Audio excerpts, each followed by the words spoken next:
एक अहंकारी अमेरिकी नौसेना की महिला अधिकारी ने रुके हुए लड़ाकू विमान के सामने एक गुमनाम भारतीय तकनीशियन का मजाक उड़ाते हुए कहा, अगर इसे ठीक कर दो तो एक रात तुम्हारे नाम कर दूंगी। जब तक उसकी उंगलियों ने स्टील के उस दिल को फिर से जिंदा नहीं कर दिया जिसे सबने छोड़ दिया था, तब तक उसकी आंखों में केवल तिरस्कार भरा था। अंत में उसकी असाधारण क्षमता के सामने जब उसका अहंकार टूट गया तो उसे एक ऐसी रात का सामना करना पड़ा जहां उसे अपना वादा निभाना था। दुनिया उसे भूल चुकी थी, या शायद दुनिया ने उसे कभी जाना ही नहीं था। एक विशाल नौसैनिक अड्डे जहां अमेरिकी नौसेना के विमानवाहक पोत लंगर डालते थे कि सबसे सुनसान कोने में 7वें रखरखाव हैंगर में, जो किसी त्यागे हुए गोदाम से कम नहीं था, वह एक भूत की तरह मौजूद था। विक्रम राठौर, भारतीय नौसेना के इतिहास में सबसे कम उम्र के मार्कोस, समुद्री कमांडो, टीम लीडर और एक किंवदंती कहा जाने वाला व्यक्ति। लेकिन अब उसका नाम जंग लगे स्टील की तरह अपनी चमक खो चुका था और केवल स्पैनर और पेचकश की ठंडी पकड़ में ही धुंधला सा जीवित था। उसका दिन तेल की गंध से शुरू होता था और लोहे के बुरादे से भरी एक ठंडी सांस के साथ खत्म होता था। सुबह होने से पहले जब नमकीन समुद्री हवा पुराने कंटेनर क्वार्टर की दरारों से अंदर आती तो वह एक मशीन की तरह उठ खड़ा होता। आईने में दिखने वाला आदमी अजनबी लगता था। छोटे कटे हुए बाल खुरदरे थे और धूप और तेल की कालिक से झुलसी सांवली त्वचा पर छोटे छोटे निशान एक नक्शे की तरह फैले हुए थे। विशेष रूप से उसकी बाईं भौं को काटता हुआ एक निशान था जो बारिश की बूंदें तेज होने पर दर्द करने लगता और उसे उस दिन की यादों में खींच ले जाता। साथियों की चीखें, बारूद की गंध और सब कुछ निगल जाने वाली वो लाल लपटें। उस दिन के बाद उसकी दुनिया राख के रंग की थी। काम के कपड़े पहने उसके हाथ एक कलाकार की तरह नाजुक थे, लेकिन साथ ही कठोर भी थे।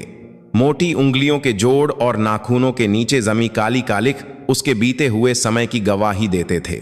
रखरखाव हैंगर के सहकर्मी उसे केवल एक कम बोलने वाला अजनबी तकनीशियन मानते थे। कभी कभी उसकी पीठ पीछे फुसफुसाहटें सुनाई देती थीं। सुना है भारतीय नौसेना से था। किसी दुर्घटना के कारण उसे निकाल दिया गया और वह एक सिविलियन कर्मचारी बन गया। वह कोई जवाब नहीं देता था। सच्चाई उनकी कल्पना से कहीं ज्यादा भारी और क्रूर थी, इसीलिए गलतफहमियों में रहना ही आसान था। जिन विमानों पर वह काम करता था वे ज्यादातर पुराने मॉडल थे जो रिटायरमेंट के करीब थे। युवा और प्रतिभाशाली मैकेनिक नवीनतम स्टील्थ लड़ाकू विमानों को संभालते थे और उसे कबाड़ जैसे प्रशिक्षण विमान या परिवहन विमान सौंपे जाते थे। लेकिन उसने कभी शिकायत नहीं की। इसके बजाय जटिल तारों से जूझते हुए और घिसे पिटे पुर्जों को नया जीवन देते हुए वह कुछ समय के लिए अपने अतीत को भूल सकता था। उसकी उंगलियों के स्पर्श में मशीनें केवल लोहे के ढेर नहीं थीं। वह इंजन के सूक्ष्म कंपन से समस्या का पता लगा लेता था और धातु से आने वाली छोटी सी आवाज से पुर्जों की उम्र का अंदाजा लगा लेता था। उसकी क्षमता, जैसे कि वह मशीनों से बात कर रहा हो, अद्भुत थी, लेकिन किसी ने उसकी असली कीमत नहीं समझी। वह बस एक गुस्सैल एशियाई था जो पुराने विमानों को ठीक करने में माहिर था। दोपहर के भोजन के समय वह हैंगर के एक कोने में उकड़ू बैठकर अपने टिफिन से सूखी रोटी खाता था। वह शोर मचाते हुए खाना खाते अमेरिकी सैनिकों के बीच घुलना मिलना नहीं चाहता था। वह उनकी भाषा समझ सकता था, लेकिन उनकी हंसी और मजाक किसी और दुनिया की कहानियों की तरह दूर लगते थे। वह हमेशा अकेला था। समुद्र की ओर पीठ करके और आसमान से नजरें फेरकर वह जमीन पर तेल के धब्बों को घूरते हुए जीता था। उस दिन भी किसी और दिन की तरह ही होना था। वह एक पुराने समुद्री गश्ती विमान के लैंडिंग गियर के हाइड्रोलिक सिस्टम की जांच कर रहा था। एक तंग जगह में अपने शरीर को सिकोड़कर और तेल लगे हाथों से बोल्ट कसते हुए उसके कानों में एक अजनबी आवाज आई, अरे सुनो। वहां इंडियन, एक तीखी, ऊंची और फिर भी अजीब अधिकार वाली महिला की आवाज थी। उसने अपना सिर नहीं उठाया। यह उसे बुलाए जाने वाले कई नामों में से एक था। नजरअंदाज करना ही काफी था। क्या तुम्हें सुनाई नहीं दे रहा? अरे तेल की गंध वाले आदमी। इस बार आवाज और भी करीब आ गई। ऊंची एडी के जूतों की चिड़चिड़ी आवाज ठीक उसके सामने आकर रुकी। उसने अनिच्छा से कराहते हुए खुद को उठाया। उसके सामने अमेरिकी नौसेना की सफेद वर्दी में एक महिला खड़ी थी। चमकदार सुनहरे बालों को बड़े करीने से एक जूड़े में बांधा हुआ था और वह बिना किसी शिकन के उसे नीचे देख रही थी। उसकी छाती पर लगे नेम प्लेट पर कैप्टन इज़ाबेला रीड लिखा था। वह युवा थी, लेकिन उसकी नीली आंखें सदियों से जमी बर्फ की तरह ठंडी और कठोर लग रही थीं। मैंने सुना है कि तुम इस इलाके के सबसे अच्छे तकनीशियन हो, उसने व्यंग्यात्मक लहजे में कहा। उसकी नजर उसके काम के कपड़ों पर लगे तेल के धब्बों और पसीने से चमकते माथे पर टिकी थी। अपमान की एक लहर उठी, लेकिन उसने अपने चेहरे के भाव नहीं बदले। क्या काम है कैप्टन? उसकी आवाज एक लंबे समय से इस्तेमाल न की गई मशीन की तरह कर्कश थी। इज़ाबेला ने अपनी ठुड्डी से हैंगर के सबसे भीतरी हिस्से की ओर इशारा किया। वहां एक विशाल तिरपाल के नीचे ढका हुआ एक भारी विमान एक परछाई की तरह दुबका हुआ था। यह कई महीनों से उस जगह पर पड़ा हुआ एक बेकार सामान था। उसे देखो। वह आगे बढ़ी और विक्रम ने अनिच्छा से स्पैनर को वर्कबेंच पर रखकर उसका पीछा किया। जैसे ही इज़ाबेला ने तिरपाल का एक कोना खींचा, घने अंधेरे में से एक दैत्य जैसा आकार सामने आया। एक सुडौल ढांचा और तेजी से फैले हुए पंख। यह एक अनोखे आकार का बमवर्षक था जिसे उसने पहले कभी नहीं देखा था।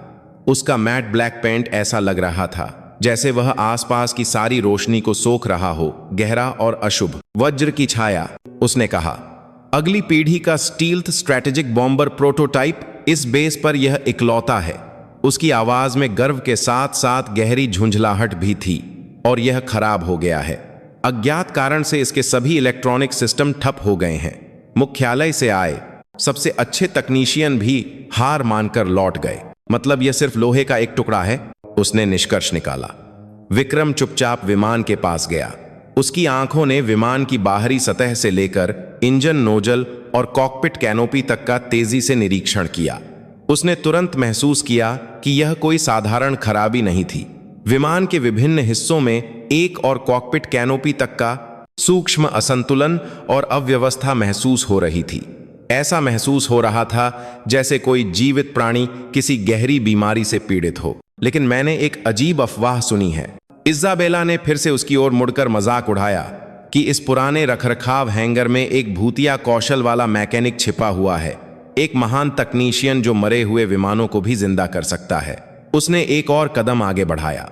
उसके तीखे परफ्यूम की गंध तेल की तीखी गंध में मिलकर उसके सिर को चकरा रही थी। तो मैं तुम्हें एक प्रस्ताव दे रही हूं, उसने कहा। उसकी नीली आंखें उत्तेजक रूप से चमक उठीं। अगर तुम इस कबाड़ को फिर से उड़ाने में कामयाब हो जाते हो तो आज रात मैं तुम्हारी हो जाऊंगी।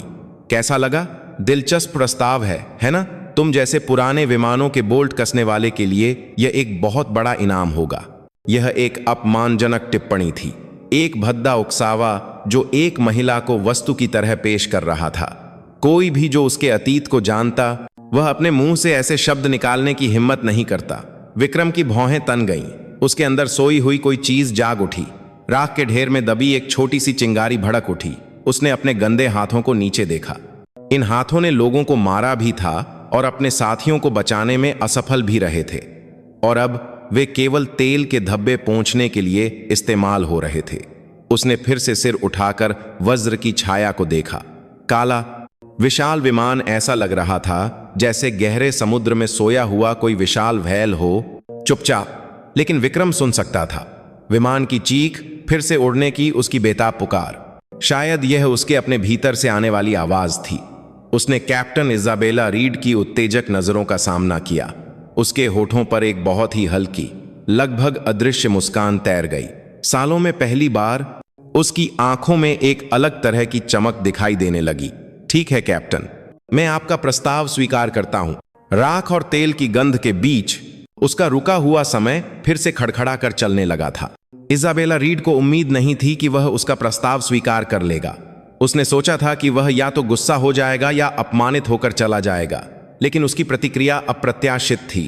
न तो वह गुस्सा हुआ और न ही घबराया।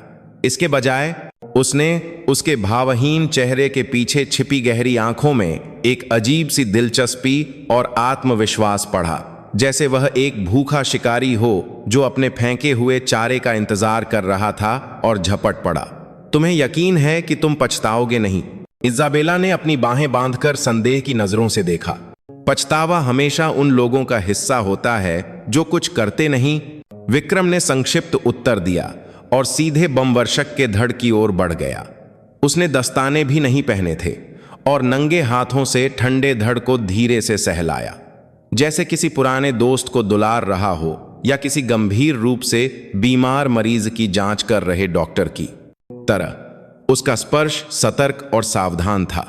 जहां भी उसके हाथ छूते, धूल एक हल्की लकीर बनाती हुई बिखर जाती। उसने कॉकपिट के नीचे बाहरी एक्सेस पैनल खोला। जटिल रूप से उलझे हुए तार और सर्किट बोर्ड दिखाई दिए। मुख्यालय से आए तकनीशियनों द्वारा छोड़े गए परीक्षण उपकरण बेतरतीब ढंग से पड़े थे। उसने उनकी ओर देखा भी नहीं और अपने पुराने टूल बॉक्स से एक छोटा सा डायग्नोस्टिक उपकरण निकाला, जो ऐसा लग रहा था जैसे उसने खुद बनाया हो। क्या करने की कोशिश कर रहे हो?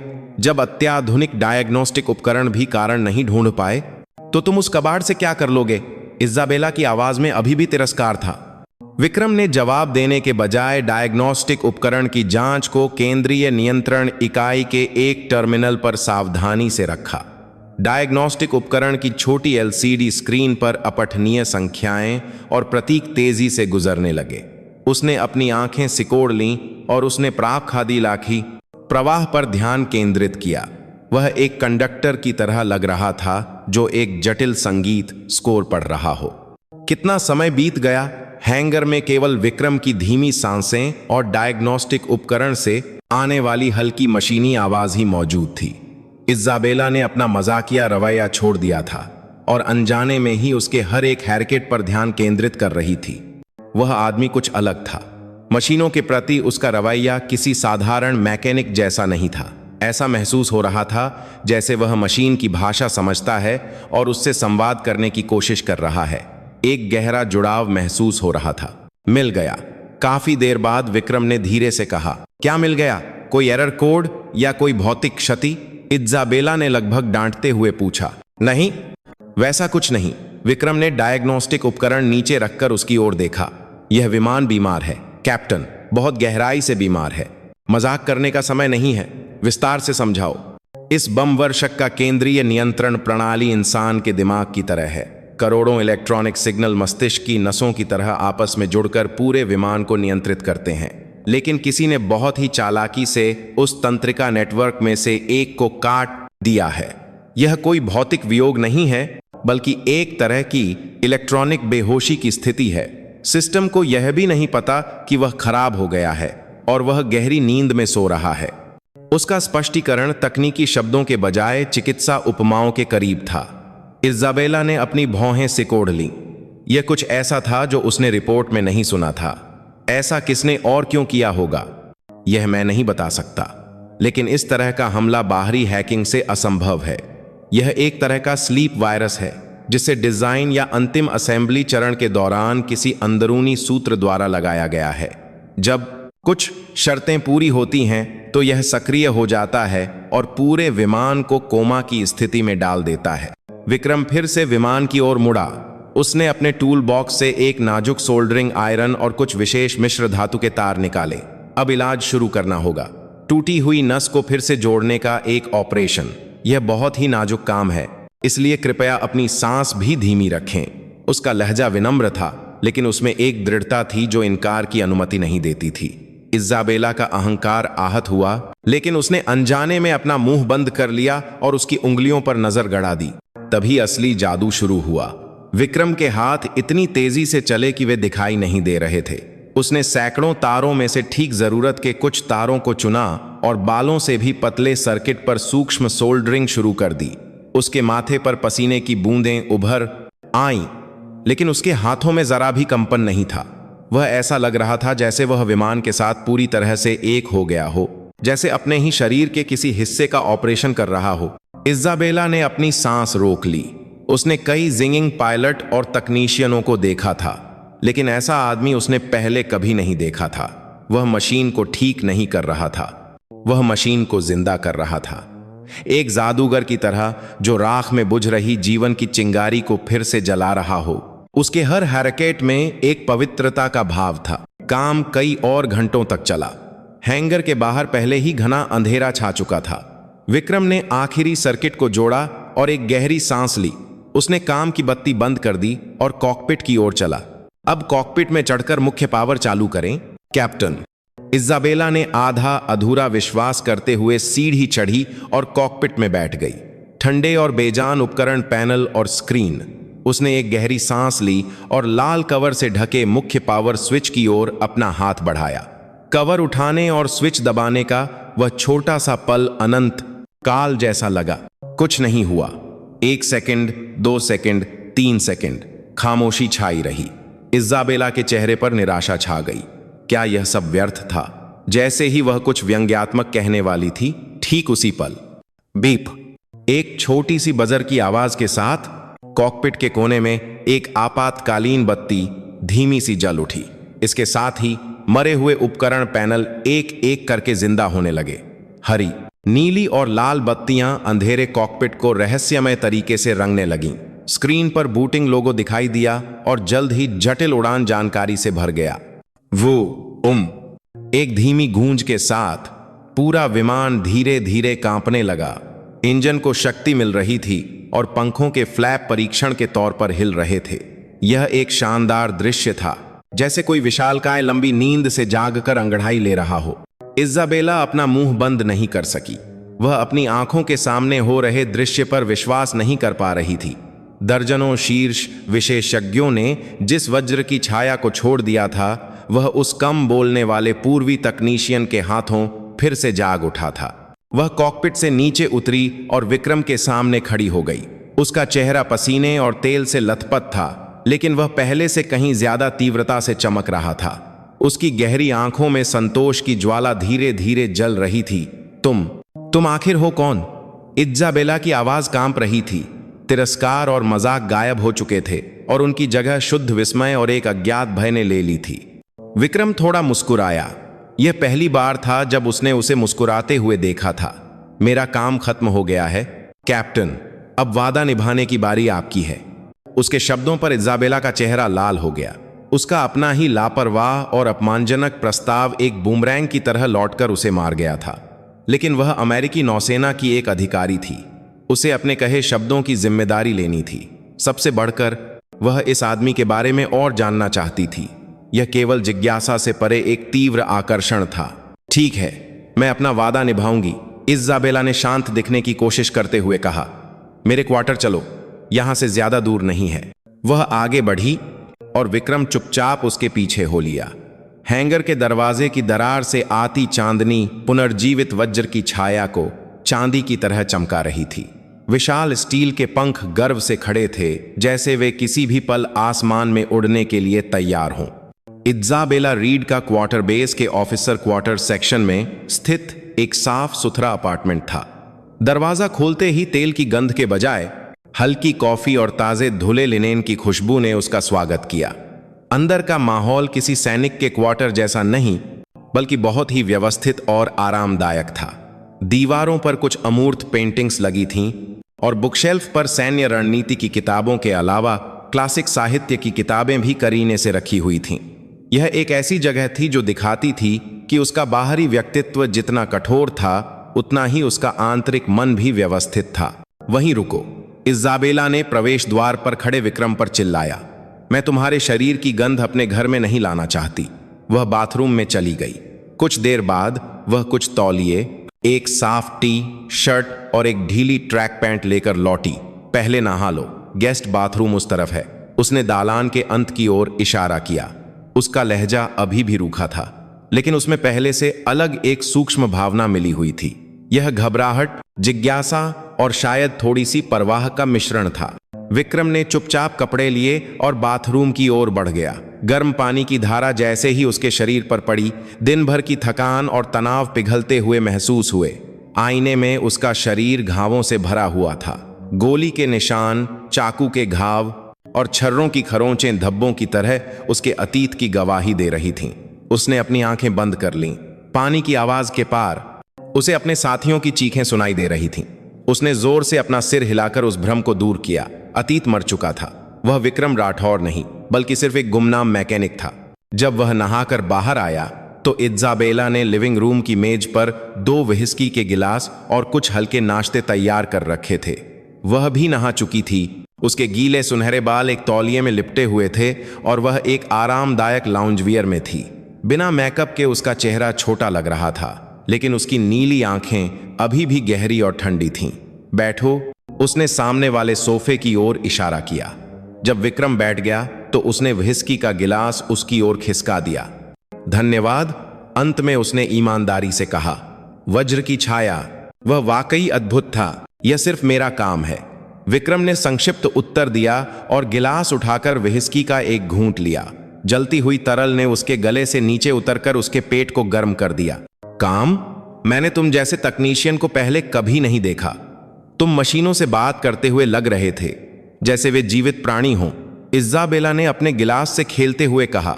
उसकी नजर लगातार उसके चेहरे पर टिकी हुई थी। हर मशीन में एक आत्मा होती है, उसने कहा। डिजाइनर का दर्शन, बनाने वाले का पसीना और उसे इस्तेमाल करने वाले की इच्छा।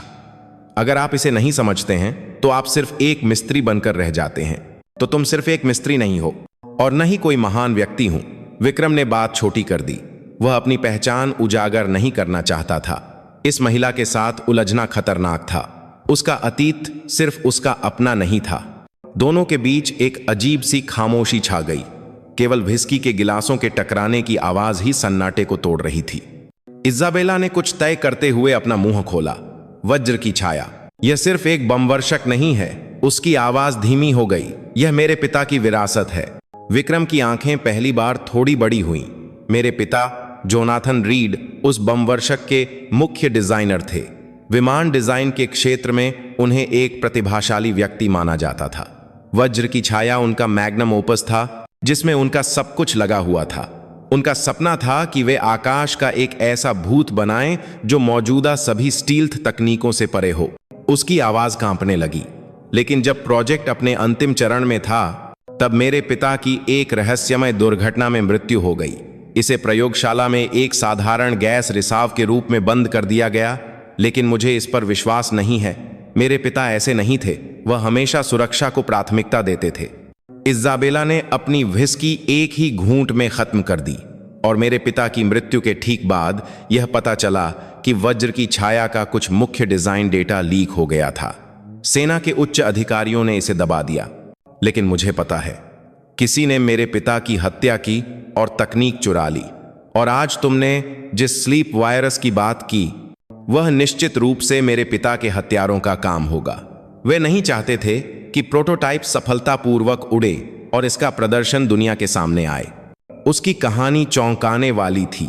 यह एक साधारण तकनीकी खराबी नहीं थी, बल्कि हत्या और तकनीकी चोरी से जुड़ी एक विशाल साजिश का हिस्सा थी। विक्रम ने महसूस किया कि वह अनजाने में इस मामले में बहुत गहराई तक उतर गया था। आप यह सब मुझे क्यों बता रही हैं? विक्रम ने सावधानी से पूछा। मुझे नहीं पता, इज़ाबेला ने अपना सिर हिलाया। बस लगा कि मैं तुम पर भरोसा कर सकती हूं। जब तुम वज्र की छाया को सहला रहे थे, तो मैंने तुम्हारी आंखों में कुछ ऐसा देखा जो मेरे पिता में था। मशीनों के लिए एक शुद्ध प्रेम और सम्मान। मैंने सोचा कि जिस व्यक्ति में यह है, वह बुरा नहीं हो सकता। वह खुद पर ही हौसी। अजीब है ना? आज पहली बार मिले एक आदमी से जिसे मैंने खुद एक अपमानजनक प्रस्ताव दिया था। मैं इतनी गहरी बातें कर रही हूं। विक्रम ने कुछ नहीं कहा। इसके बजाय उसने अपने गिलास में और व्हिस्की डाली और उसके खाली गिलास को भी भर दिया। उसने उसकी उदासी और गुस्से से भरी आंखों में अपना अतीत देखा। सम्मान और साथियों को खोकर बदला लेने की इच्छा को निगल कर जिए गए वो राख जैसे दिन। पिताजी का सामान जनली करते समय मुझे यह मिला। इज़ाबेला अपनी सीट से उठी, स्टडी में गई और एक छोटा सा धातु का टुकड़ा लेकर लौटी। यह एक पेंडेंट जैसा लग रहा था, जिस पर एक अजीब सा चिन्ह बना हुआ था। यह कई सिरों वाले एक सांप या किसी पौराणिक राक्षस जैसा एक विचित्र आकार था। पिताजी की मृत्यु से कुछ दिन पहले उन्होंने मुझे यह दिया और कहा कि अगर कुछ हो जाए तो इसे लेकर छाया को ढूंढना। यह एक पहेली जैसी बात थी। आखिरकार पिताजी चले गए और मैं इसका मतलब नहीं समझ पाई। उसने धातु का टुकड़ा मेज पर रख दिया। उसे देखते ही विक्रम का पूरा शरीर जम गया। एक ऐसा झटका लगा जैसे उसका दिल धड़कना बंद कर दिया हो। उसकी सांसें तेज हो गईं और उसकी आंखों के सामने अंधेरा छा गया। उसकी बाईं भौं का निशान बुरी तरह से दर्द करने लगा। वह चिन्ह, वह उसे जानता था। एक ऐसा दुःस्वप्न जिसे वह कभी नहीं भूल सकता था। एक गुप्त संगठन जिसने उसकी यूनिट को खत्म कर दिया था। और उसके साथियों की जान ले ली थी। उनका छोड़ा हुआ एकमात्र सुराग यही चिन्ह था। लाशों के ढेर में मिले एक कारतूस के खोल पर ठीक यही चिन्ह बना हुआ था। मकर, गहरे समुद्र का एक दैत्य जो सब कुछ निगल जाता है, एक विशाल और क्रूर संगठन जो अंतरराष्ट्रीय हथियार उद्योग और भाड़े के बाजार पर गुप्त रूप से शासन करता है। विक्रम ने पिछले कुछ वर्षों से उनका पीछा किया था, लेकिन वे अपने नाम की तरह ही गहरे समुद्र के राक्षस की तरह कोई निशान नहीं छोड़ते थे। और अब उस दुःस्वप्न का प्रतीक उसकी आंखों के सामने था। इज़ाबेला रीड के पिता और उसके अपने साथी, दो पूरी तरह से असंबंधित त्रासदियां मकर के एक ही नाम के तहत भयानक रूप से जुड़ी हुई थीं। क्या हुआ? तुम्हारा चेहरा पीला पड़ गया है? इज़ाबेला ने उसके बदलाव को भांपकर चिंता से पूछा। विक्रम ने कांपते हाथों से धातु का टुकड़ा उठाया। ठंडी धातु का स्पर्श उसकी उंगलियों से होकर उसकी आत्मा तक को जमा देने वाला लग रहा था। उसने धीरे धीरे सिर उठाकर इज़ाबेला को देखा। उसकी आंखें अब एक भावहीन मैकेनिक की नहीं थीं। उनमें गहरे जोमन भावहीन मैकेनिक की नहीं थीं। समुद्र में जलती हुई बदले की आग और भयानक दर्द और गुस्सा मिला हुआ था। कैप्टन, जिन लोगों ने आपके पिता को मारा और जिन लोगों ने मेरे साथियों को मारा, वे एक ही हैं। उसकी आवाज लोहे के खुरचने जैसी खुरदरी और धीमी थी। अब और छिपने की जरूरत नहीं थी। भाग्य ने उसे फिर से पकड़ लिया था और उसे एक बार फिर खून से स्नेह युद्ध के मैदान में खींच रहा था। और इस बार वह अकेला नहीं था। विक्रम के कबूलनामे ने लिविंग रूम की हवा को जमा दिया था। इज़ाबेला एक पल के लिए उसके शब्दों को समझ नहीं पाई। मेरे साथियों को मारने वाले, वह सामने बैठे आदमी के अतीत के बारे में कुछ नहीं जानती थी। वह उसे सिर्फ एक अच्छा मैकेनिक, एक ऐसा अजनबी मानती थी जिसके चेहरे पर गहरी उदासी छाई रहती थी। इसका क्या मतलब है? तुम्हारे साथी? तुम आखिर हो कौन? उसकी आवाज भ्रम से कांप रही थी। विक्रम ने हाथ में लिए मकर के प्रतीक को नीचे देखा। ठंडी धातु के स्पर्श ने उस दिन की यादों को ताजा कर दिया था। विस्फोट के साथ ढहती इमारत, गोलियों की बौछार में गिरते साथियों के चेहरे और अपनी बेबसी। उसने धीरे धीरे बहुत मुश्किल से बोलना शुरू किया। मेरा नाम विक्रम राठौर है। मैं भारतीय नौसेना की विशेष युद्ध इकाई मार्कोस का एक आतंकवाद रोधी टीम लीडर था। उसके मुंह से निकले शब्दों ने इज़ाबेला को एक और झटका दिया। मार्कोस, भारतीय नौसेना की सबसे जिंगिंग विशेष बल, जो अमेरिकी नेवी सील्स के बराबर मानी जाती थी। 1, 2, 3 और उनमें से एक टीम लीडर जो केवल सर्वश्रेष्ठ में से सर्वश्रेष्ठ को ही मिलता था। क्या यह वही आदमी था जो तेल से सने कपड़ों में पुराने विमान ठीक कर रहा था? कुछ साल पहले हम विदेश में एक गुप्त मिशन पर थे, उसने कहा। एक अवैध हथियार तस्करी संगठन को खत्म करने का काम था, लेकिन जानकारी झूठी थी। वह एक जाल था। जिस जगह पर हमने छापा मारा वह किसी साधारण तस्करी गिरोह का अड्डा नहीं था। वे बहुत बड़े और बहुत ज्यादा क्रूर थे। उसकी आवाज में कोई भावना नहीं थी, जैसे वह कोई पुरानी रिपोर्ट पढ़ रहा हो, लेकिन उस रूखेपन के पीछे छिपे भयानक दर्द को इज़ाबेला महसूस कर सकती थी। हम भारी गोलीबारी में घिर गए थे, मदद बंद हो गई और संचार भी टूट गया। हमने आखिरी दम तक लड़ाई की, लेकिन मुझे छोड़कर पूरी टीम मारी गई। मैं अकेला बच गया।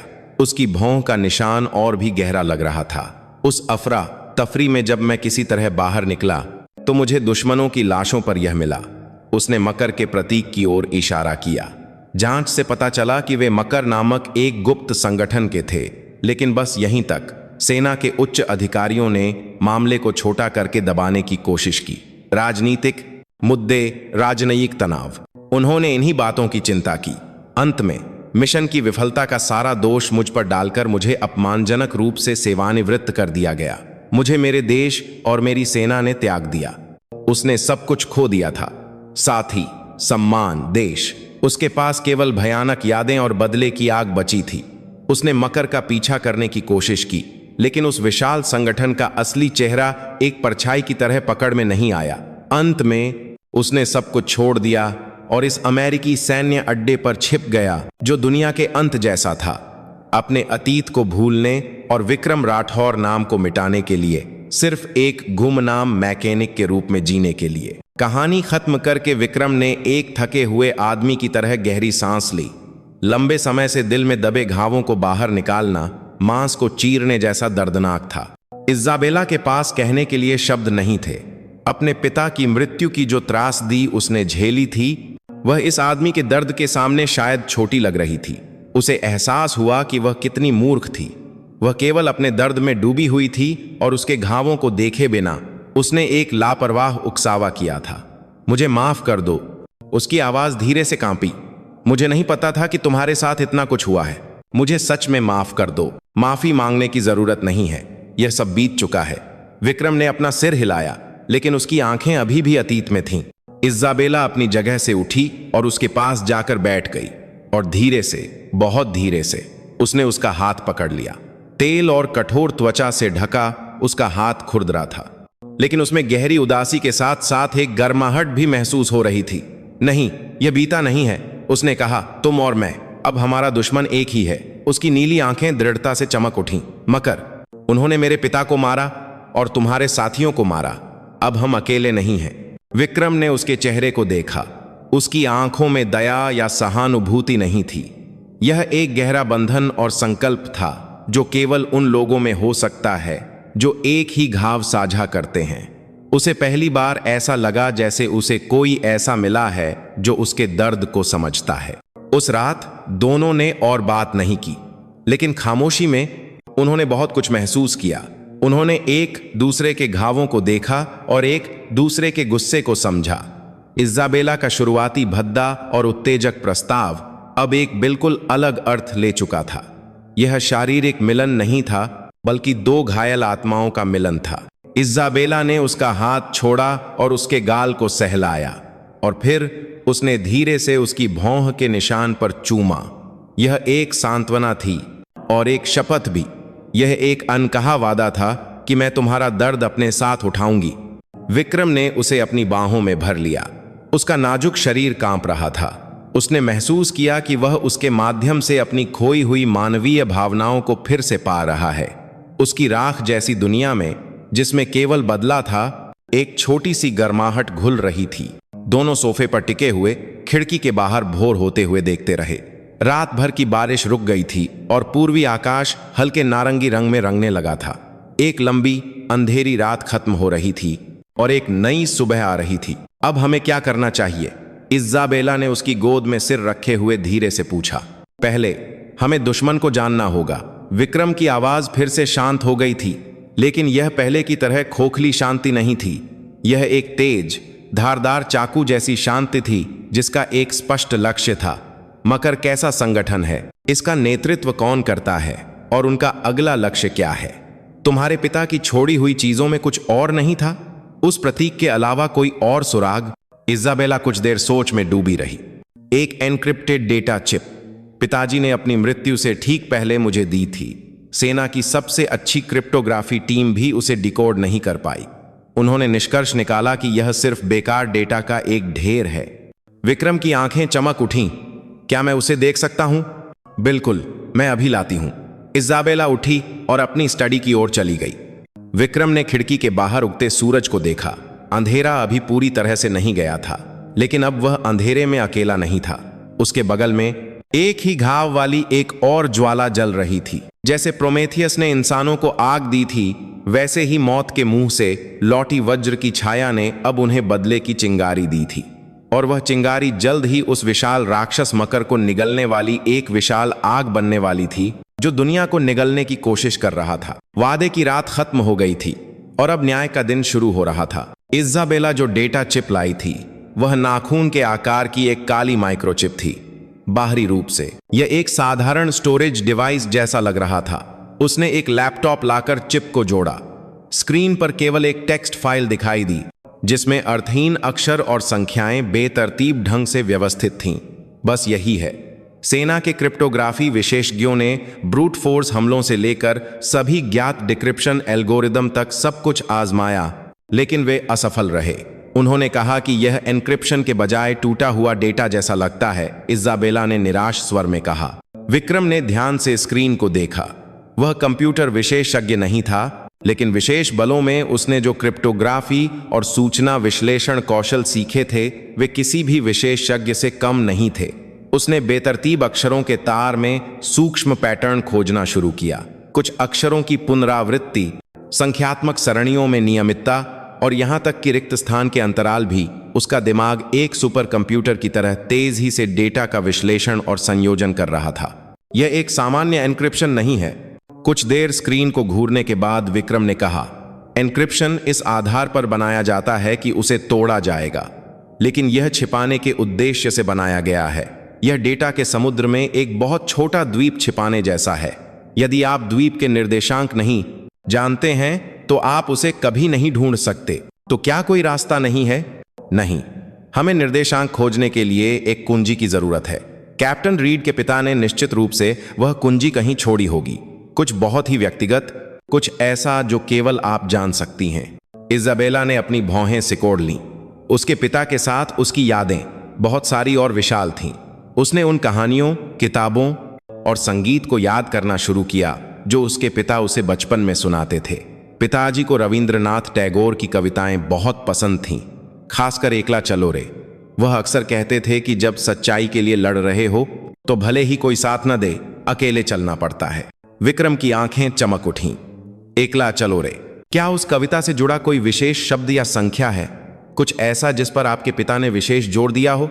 इजाबेला गहरी सोच में डूब गई और अचानक उसके दिमाग में एक बात कौंधी, अकेला, एकला।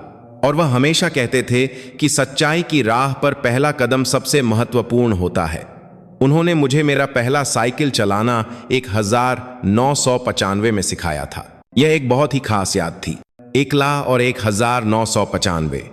विक्रम ने तुरंत लैपटॉप कीबोर्ड पर टाइप किया। उसने डिक्रिप्शन प्रोग्राम के कीवर्ड इनपुट फील्ड में एकला 1995 डाला और एंटर दबाया। और फिर एक अद्भुत बात हुई। स्क्रीन पर भरे हुए अर्थहीन अक्षरों के तार तुरंत गायब हो गए और उनकी जगह नई फाइलें दिखाई देने लगीं, जैसे किसी विशाल बांध के द्वार खुल गए हों और छिपा हुआ सच बाहर आ गया हो। फाइलें कई हिस्सों में बंटी हुई थीं। शोध पत्रिकाएं, धन के प्रवाह को ट्रैक करने वाली एक्सेल फाइलें, गुप्त बैठकों की ऑडियो रिकॉर्डिंग और दर्जनों लोगों की तस्वीरों और व्यक्तिगत जानकारी वाले फोल्डर। दोनों ने अपनी सांस रोककर फाइलों को एक एक करके खोलना शुरू किया।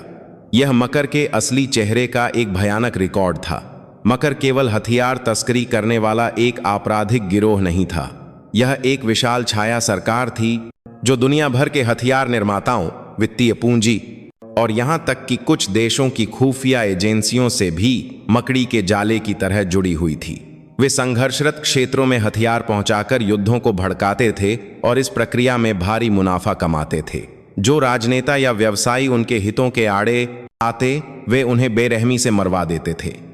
वे तकनीक चुराते थे, शेयर बाजारों में हेरफेर करते थे और जनमत को भड़काकर दुनिया को अपनी इच्छानुसार चलाते थे। वे एक अदृश्य हाथ थे।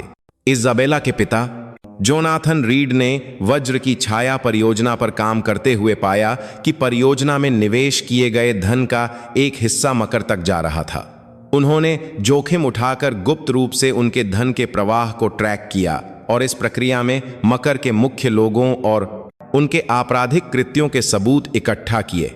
और जब मकर को इसका पता चला तो उन्होंने उसे मार डाला। विक्रम की यूनिट का सफाया भी मकर की योजना का हिस्सा था। उन्होंने विक्रम की यूनिट को चारे के रूप में इस्तेमाल करके एक प्रतिद्वंद्वी हथियार तस्करी संगठन को खत्म कर दिया और साथ ही विफलता का दोष भारतीय सेना पर डालकर संघर्ष क्षेत्र में अपना प्रभाव और बढ़ा लिया। विक्रम और उसके साथी एक विशाल शतरंज की बिसात पर सिर्फ मोहरे थे। फाइलों को देखते हुए दोनों अपने भीतर उठते गुस्से को रोक नहीं पा रहे थे। विशेष रूप से व्यक्तिगत जानकारी वाले फोल्डर में ऐसे चेहरे थे जिनकी उन्होंने कल्पना भी नहीं की थी। सम्मानित व्यवसायी, शक्तिशाली राजनेता और यहां तक कि भारतीय सेना के उच्च पदस्थ जनरल भी समाज में सम्मान और विश्वास पाने वाले लोग पर्दे के पीछे एक घिनौने राक्षस का हिस्सा थे। और उस सूची के शीर्ष पर एक आदमी की तस्वीर थी, दिमित्री वोल्को, एक रूसी मूल का हथियार डीलर। कागज पर वह एक वैध सैन्य कंपनी चलाने वाला एक व्यवसायी था, लेकिन वास्तव में वह मकर का मुखिया था। तस्वीर में उसके चांदी जैसे बाल बड़े करीने से संवारे हुए थे। उसने एक महंगा सूट पहना हुआ था और उसके चेहरे पर एक शांत मुस्कान थी, लेकिन उसकी आंखें एक सांप की तरह ठंडी और निर्दयी थीं जो सब कुछ भेद सकती थीं। यह कमीना विक्रम ने धीरे से कहा। उसे दिमित्री वोल्कोव का नाम याद था। जिस दिन उसकी यूनिट का सफाया हुआ था, उस दिन घटनास्थल पर रेडियो पर सब कुछ निर्देशित करने वाली आवाज शायद उसी की थी। हमें इन सबूतों को दुनिया के सामने लाना होगा, इज़ाबेला ने अपनी मुट्ठी भींचते हुए कहा। नहीं, कोई फायदा नहीं होगा, विक्रम ने अपना सिर हिलाया। मकर ने पहले ही मीडिया और न्यायपालिका में अपनी जड़ें जमा ली होंगी। जिस क्षण हम इन सबूतों को सार्वजनिक करेंगे, हमें झूठी सूचना फैलाने वाले आतंकवादी करार दिया जाएगा, सबूतों को मनगढ़ंत बताया जाएगा और हम मकर के हत्यारों से भागते फिरेंगे। तो फिर हमें क्या करना चाहिए? हम ऐसे ही देखते तो नहीं रह सकते। सांप को पकड़ने के लिए उसके सिर पर वार करना पड़ता है। विक्रम की आंखें ठंडक से चमक उठीं। दिमित्री वोल्कोव, हमें सीधे उसे निशाना बनाना होगा, लेकिन हम उस तक पहुंचेंगे कैसे? वह एक भूत की तरह होगा। हर इंसान गलतियां करता है, चाहे कितना भी सिद्ध भूत क्यों ना हो। कभी कभी वह अपनी परछाई छोड़ ही जाता है। विक्रम ने फिर से डेटा फाइलों को खंगालना शुरू किया। दिमित्री वोल्कोव की व्यक्तिगत जानकारी, आदतों और गतिविधियों के बारे में सुराग खोजने के लिए, और अंत में उसे एक बहुत छोटा सुराग मिला। जोनाथन रीड की आखिरी शोध पत्रिका। उसमें वज्र की छाया की स्टील्थ तकनीक के विश्लेषण के साथ साथ दिमित्री वोल्कोव के बारे में एक व्यक्तिगत नोट लिखा था। वह एक चरम आत्ममुग्ध व्यक्ति है। हर साल अपने जन्मदिन पर वह अपने निजी द्वीप पर एक गुप्त पार्टी का आयोजन करता है, जिसे वह दुनिया में सबसे सुरक्षित मानता है। वहां मकर के सभी मुख्य लोग इकट्ठा होते हैं, जैसे जियूस ओलिम्पस पर्वत पर दावत देता है। पत्रिका में पार्टी के द्वीप के अनुमानित स्थान का संकेत देने वाले एक कोड जैसे निर्देशांक भी थे। मिल गया। विक्रम के होठों पर एक हल्की मुस्कान तैर गई। वह जगह जहां हमें जाना है। अब लक्ष्य तय हो चुका था। गहरे समुद्र का राक्षस मकर जब दावत के लिए जमीन पर आएगा तो उन्हें वहां घुसपैठ करनी होगी और राक्षस के दिल में खंजर घोंपना होगा। यह एक आत्मघाती मिशन था, लगभग असंभव, लेकिन दोनों की आंखों में कोई डर नहीं था। उनके पास खोने के लिए कुछ नहीं था, केवल वापस पाने के लिए सम्मान और चुकाने के लिए एक कर्ज बाकी था। छाया के साथ युद्ध अब शुरू हो रहा था। दिमित्री वोल्कोव की गुप्त पार्टी में घुसपैठ करना केवल 2 लोगों के बस की बात नहीं थी।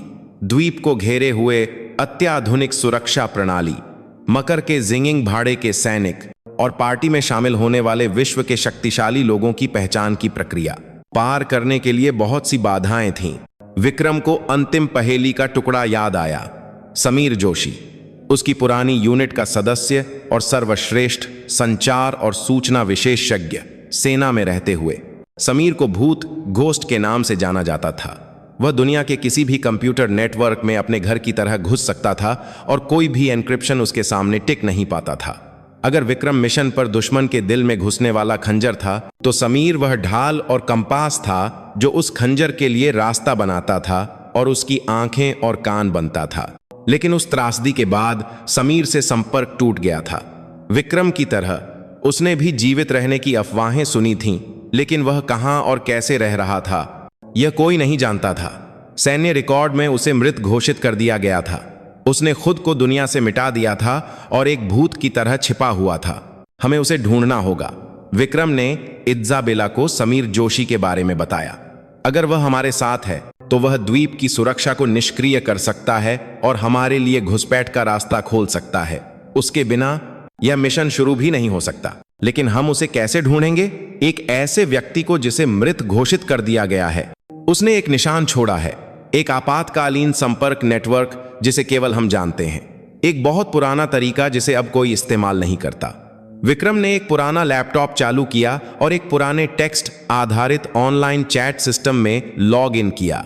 उसने एक विशिष्ट चैनल में प्रवेश किया और एक बहुत ही सरल संदेश छोड़ा। तूफान आ रहा है, क्या प्रकाश स्तंभ की जरूरत है? यह एक कोड था जो दोनों ने आपातकालीन स्थितियों के लिए बनाया था। तूफान का मतलब एक खतरनाक मिशन था और प्रकाश स्तंभ का मतलब मदद की जरूरत थी। अब केवल इंतजार करना था। उम्मीद थी कि समीर अभी भी जीवित है और इस संदेश को देखेगा। 1 दिन, 2 दिन, 3 दिन बीत गए, लेकिन कोई जवाब नहीं आया। इज़ाबेला बेचैन हो रही थी, लेकिन विक्रम चुपचाप इंतजार करता रहा। उसे समीर पर विश्वास था। वह जानता था कि वह भी कहीं ना कहीं बदला लेने के लिए अपनी तलवार तेज कर रहा होगा। और चौथे दिन की सुबह अंत में स्क्रीन पर एक छोटा सा जवाब दिखाई दिया। प्रकाश स्तंभ बुझ चुका है, निर्देशांक भेजो। संदेश ठंडा और रूखा था, लेकिन विक्रम उसका मतलब समझ गया था। वह जीवित था और मिलना चाहता था। विक्रम ने तुरंत बेस से दूर एक सुनसान समुद्र तट के निर्देशांक भेजे। निश्चित दिन विक्रम इज़ाबेला के साथ एक पुरानी पिकअप ट्रक में बताए गए स्थान पर पहुंचा। वह एक उजाड़ समुद्र तट था, जहां एक वीरान प्रकाश स्तंभ अकेला खड़ा था। जैसे ही वे कार से उतरे, प्रकाश स्तंभ की छाया से एक आदमी धीरे धीरे उनकी ओर बढ़ा। आदमी विक्रम से थोड़ा छोटा था, लेकिन उसका शरीर गठीला था। उसने एक हुड इतनी गहराई से पहना हुआ था कि उसका चेहरा दिखाई नहीं दे रहा था, लेकिन उसकी चाल और हाव भाव में एक असाधारण ऊर्जा थी। आदमी विक्रम के सामने रुका और अपना हुड उतारा। वह समीर जोशी था, लेकिन विक्रम को जो खुशमिजाज और मजाकिया युवक याद था, वह कहीं नहीं था। उसका चेहरा दर्द और सतर्कता से तीखा हो गया था और उसकी आंखों में गहरा अविश्वास भरा हुआ था। उसके बाएं गाल पर एक भयानक जले का निशान था। बहुत समय हो गया। टीम लीडर समीर की आवाज में खड़खड़ाहट थी। तुम जिंदा हो समीर। विक्रम की आवाज कांप रही थी। एक ऐसे साथी से मिलना जिसे वह मरा हुआ समझता था, लेकिन खुशी से ज्यादा भारी दुख और अपराधबोध ने उसके दिल को दबा दिया। समीर की नजर विक्रम के बगल में खड़ी इज़ाबेला पर गई। उसकी आंखों में सतर्कता और भी गहरी हो गई। यह महिला कौन है? अमेरिकी। अब तुम अमेरिकियों के लिए काम करते हो? गलत मत समझो, यह एक साथी है जिसका लक्ष्य भी वही है। विक्रम ने इज़ाबेला और मकर के बारे में संक्षेप में बताया। समीर अपनी बाहें बांधे चुपचाप सुनता रहा। उसके चेहरे पर कोई भाव नहीं बदला। तो अब तुम क्या चाहते हो? बदला? हमारी हालत देखो, हम भगोड़े हैं जिन्हें सेना ने भी छोड़ दिया है। मकर, वे एक देश की तरह हैं। यह पत्थर पर अंडा मारने जैसा है। उसकी आवाज में गहरा व्यंग्य और निराशा थी। ऐसा लग रहा था कि उस त्रासदी के बाद उसने सारी उम्मीदें खो दी थीं। अकेले यह असंभव होगा, लेकिन एक साथ कहानी बदल सकती है। विक्रम ने समीर की आंखों में सीधे देखते हुए कहा, हमें तुम्हारी क्षमताओं की जरूरत है समीर। हमें दिमित्री वोल्कोव की पार्टी में घुसपैठ करनी होगी। द्वीप की सुरक्षा प्रणाली को भेदने वाला केवल तुम ही हो। समीर हंसा। मैं क्यों? किस पर भरोसा करके? उस दिन तुम हमें नहीं बचा पाए। टीम लीडर, तुम्हारे एक गलत फैसले ने सबको मार डाला और मैं इस हाल में हूं। उसने अपनी उंगली से अपने गाल के निशान की ओर इशारा किया। उसके शब्द विक्रम के दिल में एक खंजर की तरह चुभ गए। विक्रम कोई बहाना नहीं बना सकता था। यह सब सच था। मुझे माफ कर दो, विक्रम ने मुश्किल से कहा। उस दिन की सारी जिम्मेदारी मेरी है। मैं जीवन भर इस बोझ को उठाऊंगा, लेकिन हम मरे हुए साथियों के लिए इसे ऐसे ही नहीं छोड़ सकते। मैं उन कमीनों को हंसते हुए जीते नहीं देख सकता।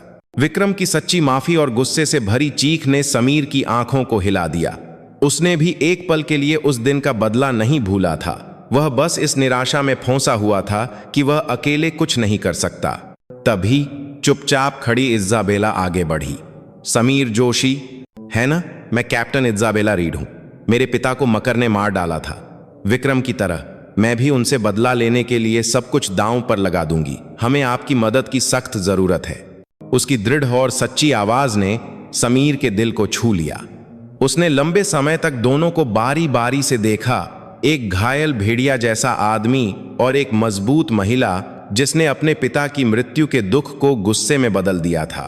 उनकी आंखों में उसने अपने जैसी ही आग देखी। ठीक है, समीर ने एक लंबी सांस छोड़ी। लानत है, वैसे भी इस तरह छिपकर जीना मुझे पसंद नहीं था। उसने सिर उठाकर विक्रम को देखा। उसकी आंखों में फिर से पुरानी चमक लौट आई थी। ठीक है, मैं साथ चलूंगा, नरक में भी साथ चलूंगा। उसकी सहमति पर विक्रम के चेहरे पर अंततः थोड़ी राहत आई।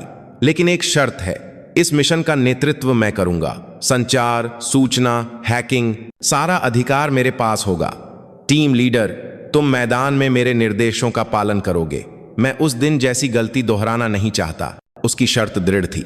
यह विक्रम, जो पहले उसका नेता था, के प्रति अविश्वास था और अपनी क्षमताओं को साबित करने की इच्छा भी थी। विक्रम ने बिना किसी हिचकिचाहट के सिर हिलाया। ठीक है, ऐसा ही होगा। पुराने नेता और अनुयायी का संबंध अब महत्वपूर्ण नहीं था।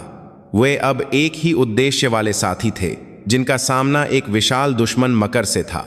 अंत में बदला लेने की अंतिम पहेली पूरी हो गई थी। फौलादी इच्छा शक्ति वाला एक योद्धा विक्रम राठौर बदले की आग में जलती एक अधिकारी इज़ाबेला रीड और सब कुछ भेदने वाला भूत समीर जोशी, तीनों ने वीरान प्रकाश स्तंभ के नीचे अतीत के भूतों को पीछे छोड़कर भविष्य की ओर एक खतरनाक पहला कदम उठाने के लिए मजबूती से हाथ मिलाया।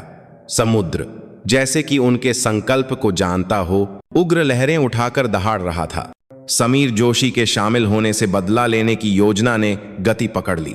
वे समीर द्वारा तैयार किए गए एक गुप्त ठिकाने पर चले गए।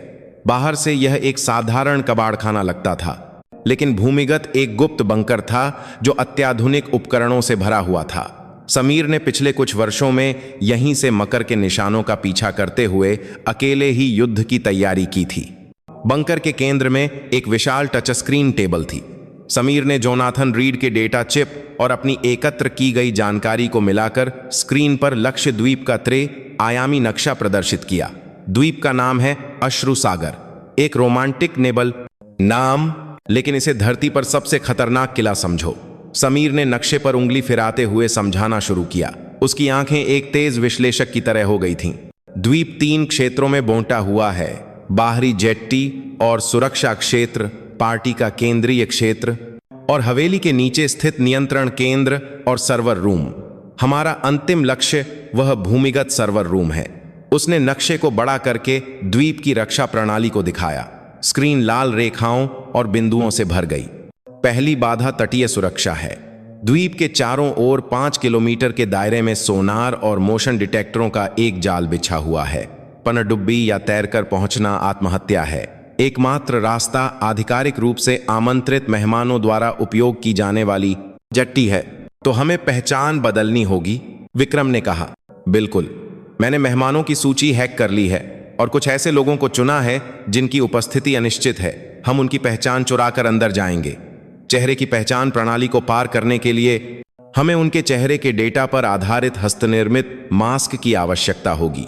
यह मैं तैयार कर सकता हूं। इसके बाद समीर ने द्वीप की आंतरिक सुरक्षा प्रणाली के बारे में बताया।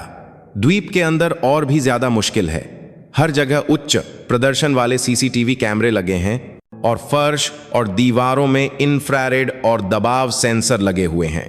गार्ड सभी मकर के जिंगिंग भाड़े के सैनिक हैं। लेकिन असली समस्या कुछ और है। उसने केंद्रीय हवेली की ओर इशारा किया।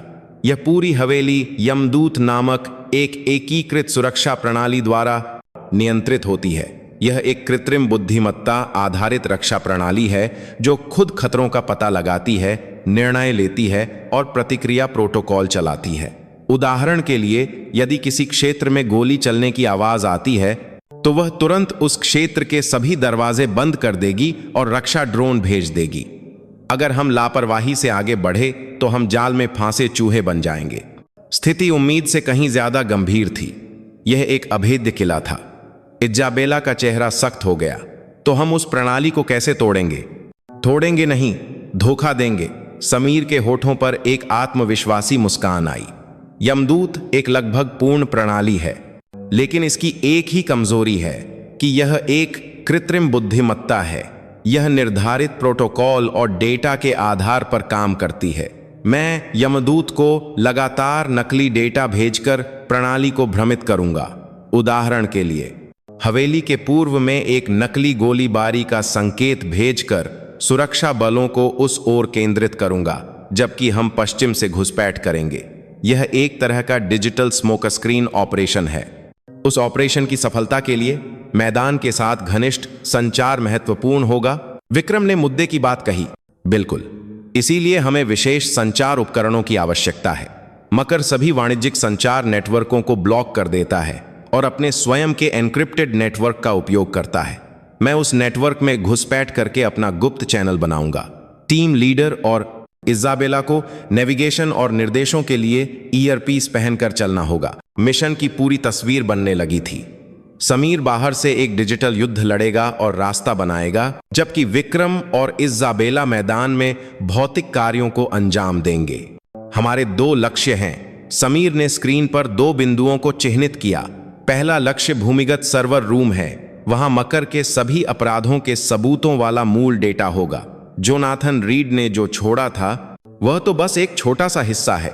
हम उस पूरे डेटा को कॉपी करेंगे और इसे दुनिया भर के प्रमुख मीडिया आउटलेट्स और अंतर्राष्ट्रीय कानून प्रवर्तन एजेंसियों को वास्तविक समय में प्रसारित करेंगे। हम मकर के असली चेहरे को पूरी दुनिया के सामने लाएंगे।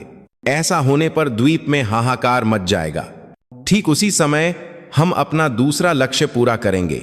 जैसे ही डेटा प्रसारित होगा, दिमित्री वोल्कोव सर्वर रूम को नष्ट करके भागने की कोशिश करेगा। उसका अनुमानित भागने का मार्ग हवेली के पीछे का गुप्त हेलीपैड है। डेटा प्रसारण पूरा होते ही टीम लीडर और इज़ाबेला को तुरंत वहां जाकर वोल्कोव को रोकना होगा।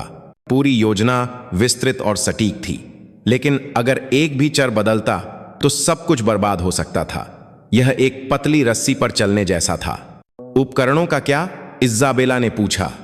हमें हथियारों और घुसपैठ के लिए आवश्यक औजारों की आवश्यकता होगी। वह मैं तैयार करूंगा, विक्रम ने कहा। सेना छोड़ते समय मैंने आपात स्थिति के लिए कुछ चीजें रख ली थीं। मैं कुछ ऐसे संपर्क भी जानता हूं जो अनौपचारिक माध्यमों से आवश्यक उपकरण मुहैया करा सकते हैं। उसकी आंखें फिर से एक निर्दयी विशेष बल टीम लीडर की तरह हो गई थीं। अब सभी की भूमिकाएं तय हो चुकी थीं। समीर हैकिंग और सूचना समर्थन, विक्रम हथियार और युद्ध, और इज़ाबेला भेष बदलकर घुसपैठ और आंतरिक व्याकुलता। तीनों अपने अपने क्षेत्रों के शीर्ष विशेषज्ञ थे। उस दिन से उन्होंने कई दिनों तक बंकर में रातें जागकर मिशन का अनुकरण किया और विस्तृत योजनाओं को अंतिम रूप दिया। समीर ने नकली पहचान पत्र और विशेष मास्क बनाने शुरू कर दिए और विक्रम ने गुप्त रूप से हथियार और उपकरण इकट्ठा किए। इज़ाबेला ने पार्टी में शामिल होने वाले लोगों के व्यवहार और बोलने के तरीके का अध्ययन करके अपनी घुसपैठ की तैयारी की। तैयारियां सुचारू रूप से चल रही थीं, लेकिन बंकर के अंदर का माहौल हमेशा तनावपूर्ण रहता था। वे केवल बदला लेने की तैयारी नहीं कर रहे थे, वे दुनिया पर शासन करने वाली एक विशाल बुराई से लड़ने की तैयारी कर रहे थे। एक ऐसे युद्ध की जिसमें शायद वे कभी वापस न लौटें। मिशन से 2 दिन पहले सारी तैयारियां पूरी हो चुकी थीं। समीर द्वारा बनाए गए विशेष मास्क इतने सटीक थे कि असली व्यक्ति से उन्हें अलग करना असंभव था, और विक्रम द्वारा लाए गए हथियारों में साइलेंसर और विशेष गोलियों सहित सब कुछ था। तीनों अंतिम बार योजना की समीक्षा करने के लिए स्क्रीन के सामने इकट्ठा हुए। सफलता की संभावना कितनी है? इज़ाबेला ने धीरे से पूछा। समीर कुछ देर हिचकिचाया और फिर बोला, अगर सब कुछ योजना के अनुसार होता है तो 10% से भी कम। 10%। यह एक निराशाजनक आंकड़ा था, लेकिन किसी ने कोई प्रतिक्रिया नहीं दी। उनके लिए सफलता की संभावना का कोई मतलब नहीं था।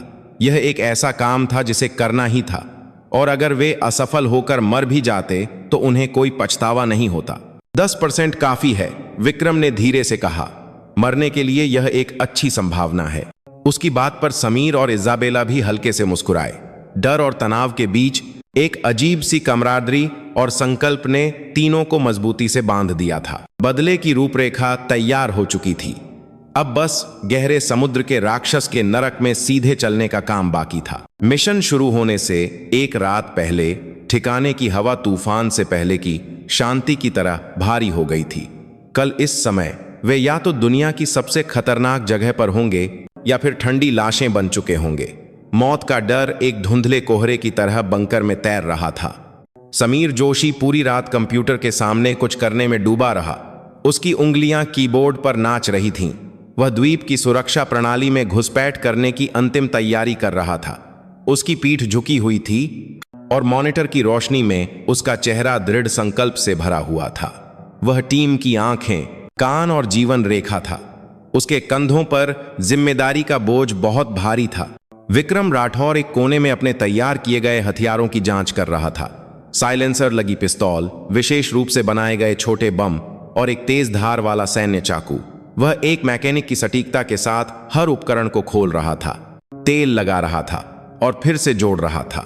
उसके हर स्पर्श में कल की लड़ाई के लिए एक ठंडा संकल्प था। हथियार उसके शरीर का हिस्सा थे और जीवित रहने का एकमात्र साधन थे।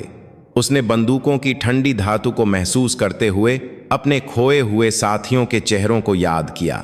इस बार वह निश्चित रूप से उनकी अन्यायपूर्ण मौतों का बदला लेगा। उसने चुपचाप शपथ ली। इस बार इज़ाबेला मेज पर बैठकर नकली पहचान पत्र और पार्टी के निमंत्रण को घूर रही थी। कल से उसे अमेरिकी नौसेना की कैप्टन इज़ाबेला रीड नहीं, बल्कि एक भ्रष्ट हथियार डीलर की युवा पत्नी एलेना बनना था। उसने आईने के सामने एलेना के हाव भाव और बोलने के तरीके का अभ्यास किया। अभिमानी, दुनिया से बेखबर, लेकिन साथ ही ऐसी कि कोई उसे हल्के में न ले सके। यह उसके स्वभाव से बिल्कुल अलग था, लेकिन जीवित रहने के लिए उसे यह अभिनय पूरी तरह से करना था। उसने अपने पिता की तस्वीर वाले एक छोटे लॉकेट पेंडेंट को कसकर पकड़ रखा था। पिताजी, देखते रहना, मैं आपका बदला जरूर लूंगी। आधी रात के बाद समीर अंततः अपनी सीट से उठा। तैयारी पूरी हो गई। उसकी आवाज थकी हुई थी, लेकिन उसकी आंखें चमक रही थीं। अब हम जो कर सकते थे हमने कर दिया है, बाकी किस्मत पर है। विक्रम ने भी हथियारों की जांच पूरी कर ली थी और उसके पास आ गया। इज़ाबेला भी उठ खड़ी हुई। तीनों ने चुपचाप एक दूसरे को देखा। पिछले कुछ दिनों में वे सिर्फ सहकर्मी नहीं, बल्कि एक मजबूत बंधन में बंध गए थे। वे एक ही घाव साझा करने वाले, एक ही लक्ष्य की ओर बढ़ने वाले साथी थे। आखिरी जाम हो जाए। समीर ने एक धूल भरी शेल्फ से व्हिस्की की एक बोतल और 3 पुराने गिलास निकाले। यह उस दिन के बाद पहली बार खुल रही है। उस दिन यह एक ऐसा शब्द था जिसे समझाने की जरूरत नहीं थी। वह दिन जब उन्होंने सब कुछ खो दिया था। समीर ने तीनों गिलासों में व्हिस्की डाली। सुनहरी तरल गिलास में धीरे धीरे हिल रही थी। मरे हुए साथियों के नाम। विक्रम ने धीमी आवाज में अपना गिलास उठाया। और हमारे नाम जो जिंदा लौटेंगे, समीर ने जोड़ा। बदले के नाम, इज़ाबेला ने अंत में कहा। 3 गिलास हवा में टकराए। खन्न की आवाज शांत बंकर में गूंज उठी। उन्होंने चुपचाप एक ही घूंट में व्हिस्की खत्म कर दी। जलती हुई शराब गले से नीचे उतरकर उनके जमे हुए शरीर और मन को थोड़ी गर्मी दे रही थी। गिलास नीचे रखने के बाद विक्रम इज़ाबेला के पास गया। वह कुछ देर हिचकिचाया, फिर धीरे से उसके कंधों को पकड़ लिया। डर लग रहा है। उसकी आवाज अप्रत्याशित रूप से गर्म थी। थोड़ा, इज़ाबेला ने ईमानदारी से जवाब दिया। वह एक मजबूत सैनिक थी, लेकिन मौत के डर से परे नहीं थी। लेकिन डर के साथ साथ एक उत्साह भी है, यह सोचकर कि मैं अंततः अपने पिता का बदला ले सकती हूं। ऐसा ही होगा। मैं तुम्हारे साथ रहूंगा, चिंता मत करो। विक्रम के शब्दों में एक मजबूत विश्वास था। उसकी बाहें चौड़ी और मजबूत थीं। इज़ाबेला ने चुपचाप अपना सिर उसके सीने पर टिका दिया। उसके दिल की धड़कन मजबूत और नियमित महसूस हो रही थी। उस आवाज को सुनकर अजीब तरह से उसका मन शांत हो गया। दोनों के बीच सिर्फ दोस्ती से ज्यादा कुछ था, एक गहरा और कोमल एहसास। यह प्यार था या एक चरम स्थिति में पैदा हुई दोस्ती, यह कहना मुश्किल था। लेकिन यह स्पष्ट था कि वे एक दूसरे के लिए अनिवार्य हो गए थे। उन्हें देखते हुए समीर चुपचाप वहां से हट गया। वह उनकी भावनाओं को समझ सकता था। मौत का सामना करते हुए इंसानों का एक दूसरे में सांत्वना खोजना एक स्वाभाविक प्रवृत्ति थी। उसने एक सिगरेट जलाई और बंकर के वेंट के नीचे खड़ा हो गया। धुंधला धुआं अंधेरे में घुल गया। उसने धुएं के पार उस दिन मारे गए अपने साथियों के चेहरों को देखा। माफ करना दोस्तों, बहुत देर हो गई, लेकिन अब मैं तुम्हारा कर्ज चुकाने जा रहा हूं। बस थोड़ा और इंतजार करो। इस तरह तूफान से पहले की रात गहरी होती गई। तीनों ने अपने अपने तरीके से आखिरी रात बिताई। किसी ने हथियारों की जांच करते हुए बदला लेने की कसम खाई, किसी ने अतीत को याद करते हुए अपने मन को मजबूत किया, और किसी ने एक दूसरे की गर्मी साझा करते हुए डर पर काबू पाया। सुबह होते ही वे पूरी तैयारी के साथ बंकर से बाहर निकले। एक पुरानी वैन में सवार, उनके चेहरों पर अब कोई डर या हिचकिचाहट नहीं थी, केवल एक ठंडी और तेज दृढ़ता बची थी। गाड़ी अंधेरे को चीरते हुए मकर के दिल की ओर चुपचाप बढ़ने लगी। दुनिया अभी भी गहरी नींद में थी और कोई नहीं जानता था कि इस छोटी सी वैन में सवार 3 लोग एक विशाल साम्राज्य के भाग्य को हिला देने वाले तूफान का केंद्र बनेंगे। अश्रु सागर की ओर जाने वाली शानदार यॉट विलासिता की पराकाष्ठा थी। डेक पर शैंपेन नदी की तरह बह रही थी और दुनिया भर से आए धन और शक्ति के अवतार झूठी मुस्कान के साथ एक दूसरे के लालच की पुष्टि कर रहे थे।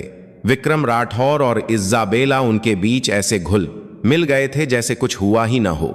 विक्रम एक स्विस बैंक के रहस्यमय संपत्ति प्रबंधक मिस्टर चैन के भेष में था। सफेद बालों वाली विग, एक महंगा कस्टम मेड सूट और एक विशेष मास्क जो चेहरे की सूक्ष्म मांसपेशियों की हरकतों को भी बदल देता था, ने उसे पूरी तरह से एक अलग व्यक्ति बना दिया था। वह चुपचाप शैंपेन का गिलास पीते हुए आसपास के लोगों की हरकतों पर पैनी नजर रखे हुए था। इज़ाबेला एक रूसी नव धनाढ्य की नासमझ पत्नी एलेना बनी हुई थी। एक शानदार ड्रेस और महंगे गहनों से सजी वह ऊबे हुए भाव से लोगों से मिल रही थी। उसकी सुंदरता सबसे अलग थी और कई पुरुष उसके पास आ रहे थे। वह बस थोड़ी सी मुस्कान और नखरे के साथ उन्हें दूर रख रही थी। ईयरपीस सुनाई दे रहा है? इस समय से संचार चैनल खुला है। मेरी आवाज के अलावा सब कुछ शोर के रूप में फिल्टर हो जाएगा। कान में लगे एक छोटे से ईयरपीस से समीर की आवाज आई, यहां चैपलिन। आवाज साफ है, विक्रम ने धीमी आवाज में जवाब दिया। चैपलिन उसके नकली पहचान के अनुसार उसका कोड नेम था। यहां मर्लिन बिल्कुल साफ सुनाई दे रहा है। इज़ाबेला ने भी एक कॉकटेल ऑर्डर करने का नाटक करते हुए जवाब दिया। जैसे ही यॉर्ट द्वीप के जेट्टी के पास पहुंची, कड़ी सुरक्षा व्यवस्था दिखाई दी। काले सूट पहने गार्ड हर जगह तैनात थे और उनकी नजरें पार्टी के खुशनुमा माहौल से मेल नहीं खाती थीं, बल्कि ठंडी और निर्दयी थीं। पहला चरण, पहचान की जांच। मैंने मास्क डेटा सर्वर में डाल दिया है, लेकिन फिर भी स्वाभाविक रूप से व्यवहार करना। समीर की आवाज में तनाव था। दोनों अन्य मेहमानों के साथ यॉट से उतरे। चेकिंग डेस्क पर अपनी बारी का इंतजार करते हुए इज़ाबेला ने जानबूझकर लड़खड़ाने का नाटक किया और विक्रम की बांह पर झुक गई। ओह, माफ करना, लगता है मैंने कुछ ज्यादा ही शैंपेन पी ली। उसकी छुलबुली आवाज पर आसपास के लोगों का ध्यान थोड़ी देर के लिए उस पर गया। इस बीच विक्रम ने चेकिंग डेस्क के कर्मचारी के गले में लटके पहचान पत्र को छूते हुए एक छोटे से स्कैनर से उसकी नकल कर ली। यह बाद में हवेली के अंदर जाने के लिए एक अतिरिक्त कुंजी थी। जल्द ही उनकी बारी आई। जैसे ही वे चेकिंग डेस्क के सामने खड़े हुए, एक छिपे हुए कैमरे ने उनके चेहरों को स्कैन किया। कुछ पलों की खामोशी।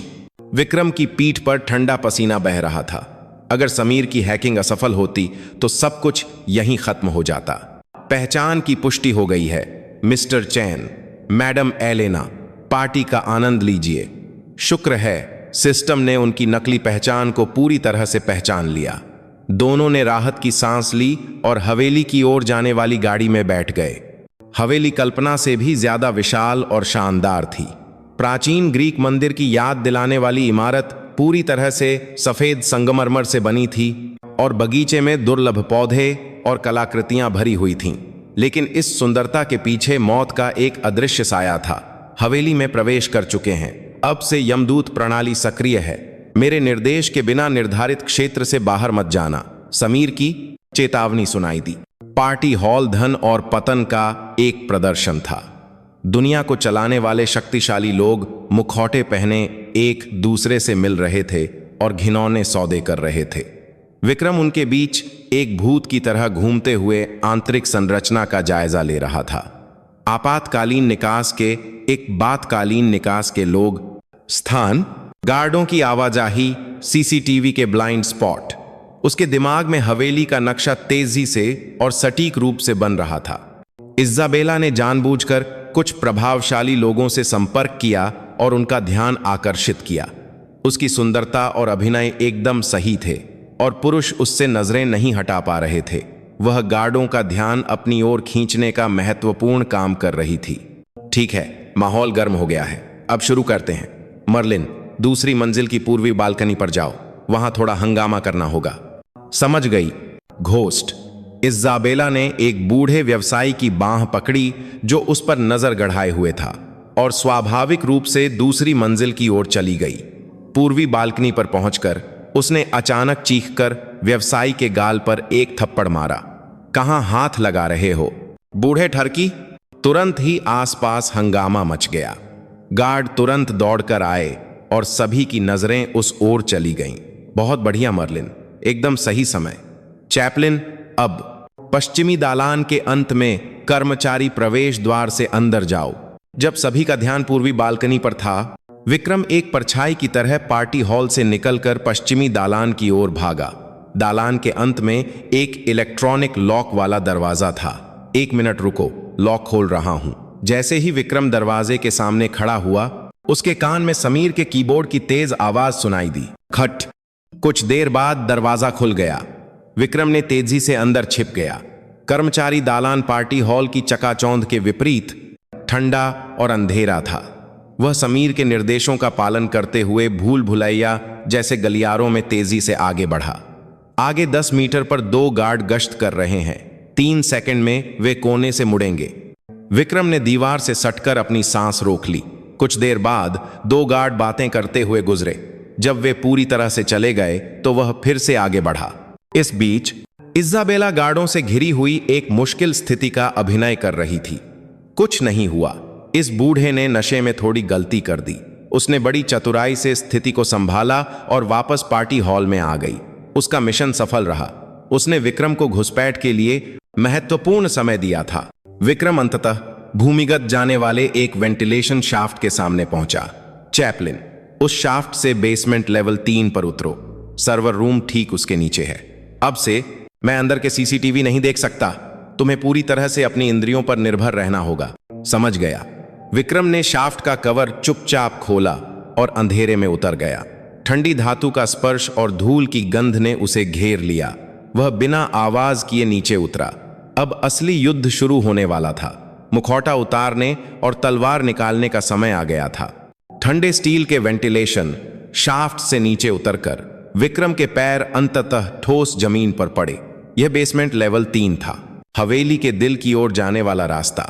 यहां की हवा ऊपर से बिल्कुल अलग थी, नम और ठंडी, और विशाल मशीनों से निकलने वाला एक धीमा कंपन दीवारों से महसूस हो रहा था। चैपलिन, अपनी स्थिति बताओ। समीर की आवाज उसके कान में गूंजी। अब से उसे स्थिति का अंदाजा विक्रम के वर्णन से ही लगाना था। Basement level 3 corridor. चारों ओर कंक्रीट की दीवारें हैं और रास्ता एक ही है। आगे 50 मीटर पर एक लाल बीम दिख रही है जो इंफ्रारेड सेंसर लग रहा है। लानत है, सुरक्षा उम्मीद से ज्यादा कड़ी है। रुको, उसे छूना मत। समीर ने यमदूत प्रणाली के सर्किट डायग्राम का पागलों की तरह विश्लेषण करना शुरू कर दिया। उसने सेंसर को बिजली देने वाले डेटा का पता लगाया और एक बहुत ही छोटे पल के लिए ओवरलोड पैदा करने वाला एक कोड डाला। अब से 3 सेकंड के लिए सेंसर निष्क्रिय हो जाएगा। 3, 2, 1, भागो। जैसे ही समीर की उल्टी गिनती खत्म हुई, लाल बीम एक पल के लिए गायब हो गई। विक्रम ने बिना किसी हिचकिचाहट के पूरी रफ्तार से कॉरिडोर में दौड़ लगा दी।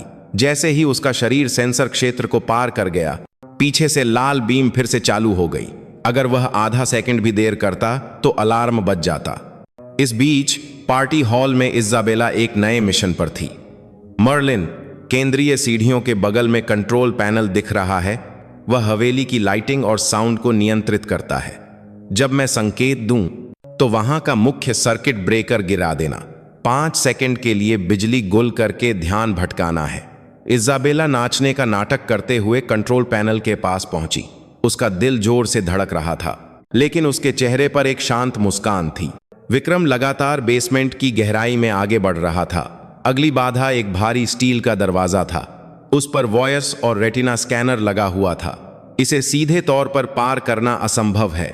हमें दूसरा रास्ता खोजना होगा। विक्रम ने चारों ओर देखा और उसने दरवाजे के बगल में छत पर एक छोटा सा मेंटेनेंस हैच देखा। छत पर एक हैच है। लगता है यह ऊपर की ओर जाता है। ठीक है, उधर से चढ़ो। नक्शे के अनुसार वह हैच सर्वर रूम के ठीक ऊपर से गुजरने वाले कूलिंग पाइप टनल से जुड़ा है। विक्रम ने दीवार पर उछलकर हैच का ढक्कन खोला। अंदर घना अंधेरा और जटिल रूप से उलझे हुए पाइप थे। वह उस अंधेरे में केवल समीर द्वारा बताए गए दिशा और अपनी इंद्रियों के सहारे रेंगने लगा। मर्लिन, तैयार हो? 5 सेकंड में शुरू करना है। तैयार। चैपलिन, लगभग पहुंच गए। सर्वर रूम ठीक नीचे है। तुम्हें फर्श पर लगे वेंटिलेशन ग्रिल से नीचे उतरना होगा। ढक्कन 4 बोल्ट से कसा हुआ है। तुम्हें उन्हें बिना आवाज किए निकालना होगा। मैं मर्लिन को संकेत देकर बिजली गुल करूंगा। उस अफरा तफरी का फायदा उठाकर अंदर घुस जाना। सब कुछ एक पूरी तरह से लिखी हुई पटकथा की तरह होने लगा। मर्लिन, अब। इज़ाबेला ने बिना किसी हिचकिचाहट के अपनी ड्रेस में छिपाए हुए छोटे इंसुलेटेड दस्ताने पहने और ब्रेकर गिरा दिया। धमाके की आवाज के साथ पार्टी हॉल की सारी लाइटें बंद हो गईं और संगीत रुक गया। अचानक हुए अंधेरे से लोग चीखने लगे और हॉल में तुरंत अफरा तफरी मच गई। क्या हुआ? बिजली चली गई? गार्ड घबराकर मेहमानों को शांत करने लगे। ठीक उसी पल विक्रम ने अंधेरे में एक विशेष इलेक्ट्रिक स्क्रूड्राइवर से वेंटिलेशन ग्रिल के बोल्ट चुपचाप खोल दिए।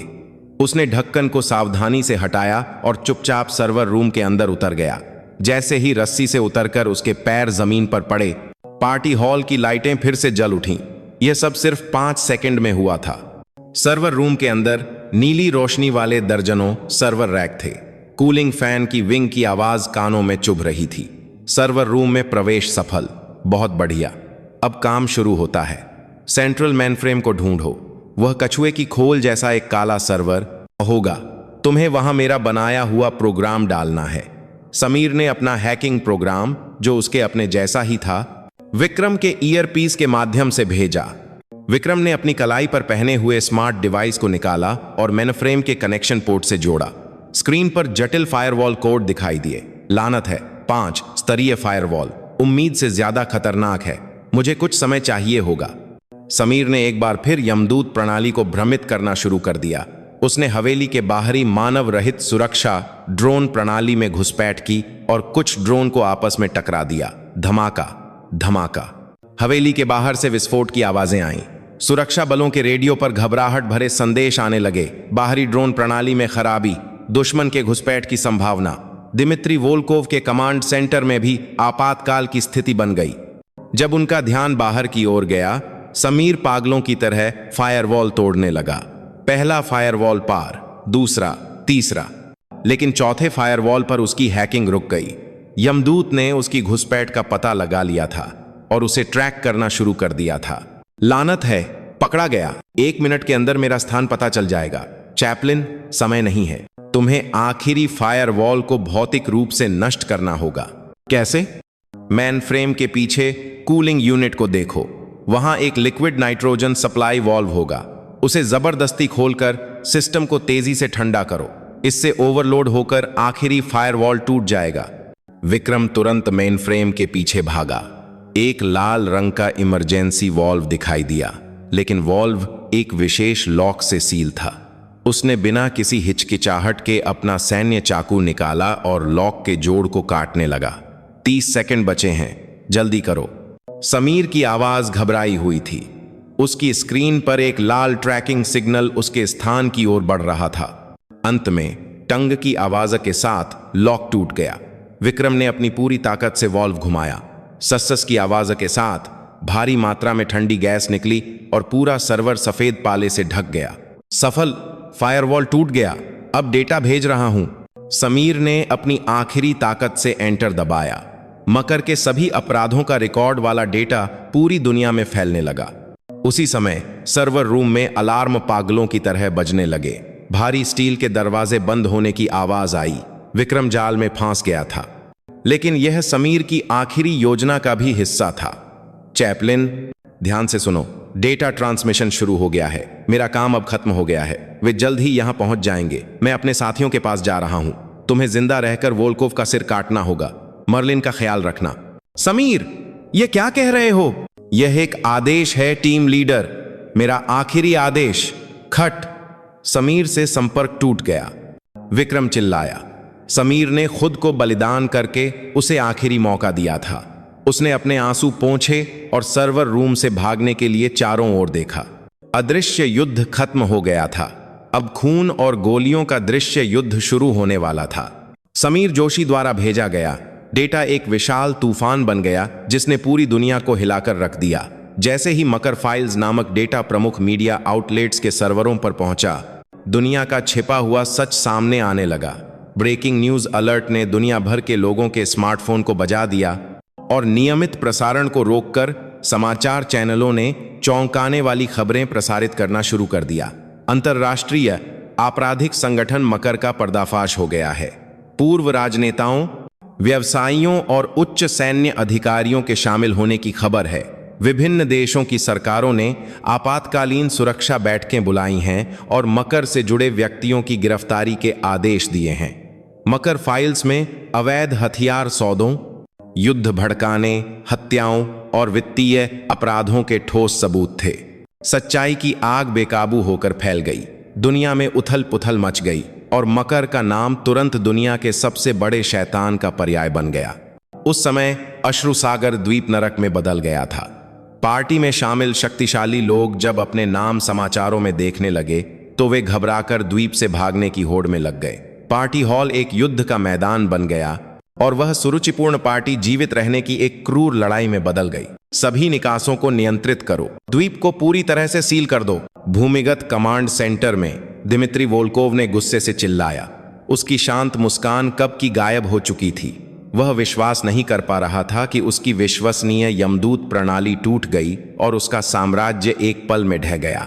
सर्वर रूम का क्या हुआ? घुसपैठिया अंदर फांसा हुआ है, लेकिन हम डेटा लीक को नहीं रोक पाए। सर्वर अब ओवरकूलिंग के कारण ठीक नहीं हो सकता। अपने अधीनस्थ की रिपोर्ट पर वोल्कोव ने गुस्से में मॉनिटर पर मुक्का मारा। उस घुसपैठिए को अभी ढूंढो और उसके टुकड़े टुकड़े कर दो। इस बीच पार्टी हॉल की अफरा तफरी में इज़ाबेला ने छिपते हुए विक्रम से संपर्क करने की कोशिश की। चैपलिन, जवाब दो। क्या हुआ? लेकिन ईयरपीस से केवल खड़खड़ाहट की आवाज आ रही थी, विक्रम की आवाज नहीं। समीर की आखिरी आवाज याद आने पर उसने सबसे बुरे का अंदाजा लगाया और उसका चेहरा पीला पड़ गया। उसने अपनी ड्रेस का निचला हिस्सा फाड़ दिया ताकि वह आसानी से चल सके और अपनी जांघ में छिपी छोटी पिस्तौल निकाली। अब मर्लिन मर चुकी थी, केवल बदला लेने की कसम खाने वाली सैनिक इज़ाबेला रीड ही बची थी। सर्वर रूम में फंसे विक्रम ने बंद स्टील के दरवाजे की ओर दौड़ लगाई, लेकिन दरवाजा हिला भी नहीं।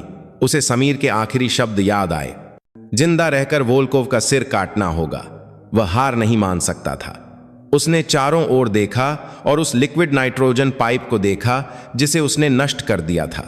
उसने पाइप के जोड़ को अलग किया और बची हुई लिक्विड नाइट्रोजन को स्टील के दरवाजे के इलेक्ट्रॉनिक लॉक पर केंद्रित करना शुरू कर दिया। सस धातु के तेजी से ठंडा होने और जमने की आवाज आई। लॉक के चारों ओर सफेद पाला जम गया। उसने अपनी पूरी ताकत से दरवाजे पर लात मारी। धड़ाम। कई बार मारने के बाद कमजोर हुआ लॉक टूट गया और दरवाजा एक जोरदार धमाके के साथ खुल गया। दरवाजे के बाहर अलार्म सुनकर आए भाड़े के सैनिक बंदूकें ताने खड़े थे। हाथ ऊपर, हथियार नीचे फेंको। विक्रम ने हिचकिचाया नहीं। दरवाजे से बाहर निकलते ही उसने अपने दोनों हाथों की पिस्तौलों से गोलियां बरसानी शुरू कर दी। धाया धाया धाया। तंग गलियारे में गोलियों की आवाज गूंज उठी। विशेष बलों की उसकी वृत्ति पूरी तरह से जाग चुकी थी।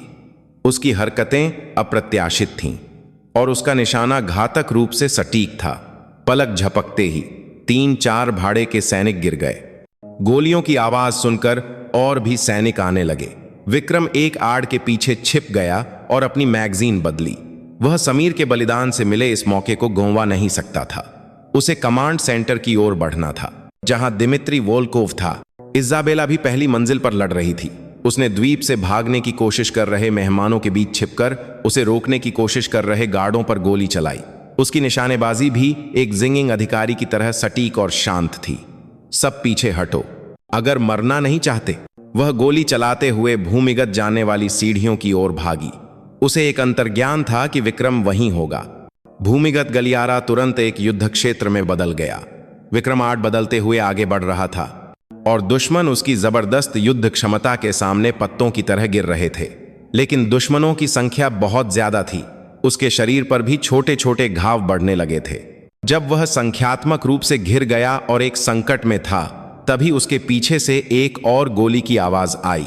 धाया धाया। विक्रम को निशाना बना रहे 2 भाड़े के सैनिकों के सिर में गोली लगी और वे गिर गए। विक्रम ने पीछे मुड़कर देखा तो वहां पिस्तौल लिए इज़ाबेला खड़ी थी। तुम्हें अकेला नहीं जाने दे सकती, उसने हाँफते हुए कहा। उसकी फटी हुई ड्रेस और खून से सना चेहरा अस्त व्यस्त था, लेकिन उसकी आंखें पहले से कहीं ज्यादा तीव्रता से चमक रही थीं। कैप्टन। विक्रम के होठों पर एक छोटी सी मुस्कान आई। एक मजबूत सहयोगी के साथ पुनर्मिलन। चलो अब इसे खत्म करते हैं। दोनों ने एक दूसरे की पीठ सटा ली और चारों ओर से आ रहे दुश्मनों पर अपनी बंदूकें तान दी। वे एक उत्तम टीम थे। जब विक्रम सामने के दुश्मनों को संभालता तो इज़ाबेला उसके ब्लाइंड स्पॉट की रक्षा करती। जैसे वे एक साथ अनगिनत प्रशिक्षण प्राप्त कर चुके हों, उनकी हरकतें बिना किसी त्रुटि के मेल खा रही थीं। अंत में वे कमांड सेंटर के भारी दरवाजे के सामने पहुंचे। दिमित्री वोल्कोव, दरवाजा खोलो, तुम्हारा साम्राज्य खत्म हो गया है। विक्रम चिल्लाया, लेकिन अंदर से कोई जवाब नहीं आया। इसके बजाय दरवाजे के बगल में लगे एक स्पीकर से वोल्कोव की मजाकिया आवाज आई, अद्भुत, मेरे राज्य को बर्बाद करने वाले सिर्फ 2 चूहे, लेकिन खेल यहीं खत्म होता है। उसी क्षण गलियारे के दोनों सिरों से नई भाड़े की टुकड़ियां दिखाई दी। वे पहले के सैनिकों से अलग भारी हथियारों से लैस थे। दोनों पूरी तरह से घिर चुके थे। जल्द ही गैस छोड़ी जाएगी, वहीं धीरे धीरे दर्द में मरो। मुझे अपना नया राज्य बनाने जाना है। वोल्कोव की आवाज के साथ छत के वेंट से हल्का धुआं निकलने लगा। सच्चाई की आग ने दुनिया को रोशन कर दिया था, लेकिन उस आग को जलाने वाले 2 लोग अब जहरीली गैस में बुझने के कगार पर थे। जैसे ही जहरीली गैस गलियारे में भरने लगी, विक्रम और इजाबेला की सांसें तेज हो गईं। उनकी दृष्टि धुंधली हो गई और उनके सिर में असहनीय दर्द होने लगा। अगर ऐसा ही चलता रहा तो वे कुछ ही मिनटों में बेहोश होकर गिर जाएंगे। वोल्कोव हेलीपैड से भागेगा। इजाबेला ने दीवार के सहारे टिककर मुश्किल से कहा, हमें यहां से निकलना होगा। विक्रम ने अपना आखिरी छोटा बम निकाला। यह कमांड सेंटर का दरवाजा तोड़ने के लिए काफी शक्तिशाली नहीं था, लेकिन कोई और चारा नहीं था। उसने बम दरवाजे पर नहीं, बल्कि बगल की अपेक्षाकृत पतली कंक्रीट की दीवार पर लगाया। पीछे हटो। उसने इजाबेला को लेकर दूसरी तरफ छिप गया। धड़ाम! एक जोरदार धमाके के साथ दीवार का एक हिस्सा ढह गया। यह एक पूरा रास्ता नहीं था, लेकिन इतना बड़ा छेद था कि कोई मुश्किल से उसमें से निकल सके। वह छेद कमांड सेंटर में नहीं, बल्कि बगल के आपातकालीन पावर रूम में खुलता था।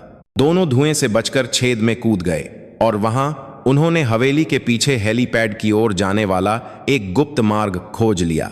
यह वोल्कोव द्वारा भागने के लिए बनाया गया एक रास्ता था। पीछा करो। दोनों बिना किसी हिचकिचाहट के अंधेरे मार्ग में भागे।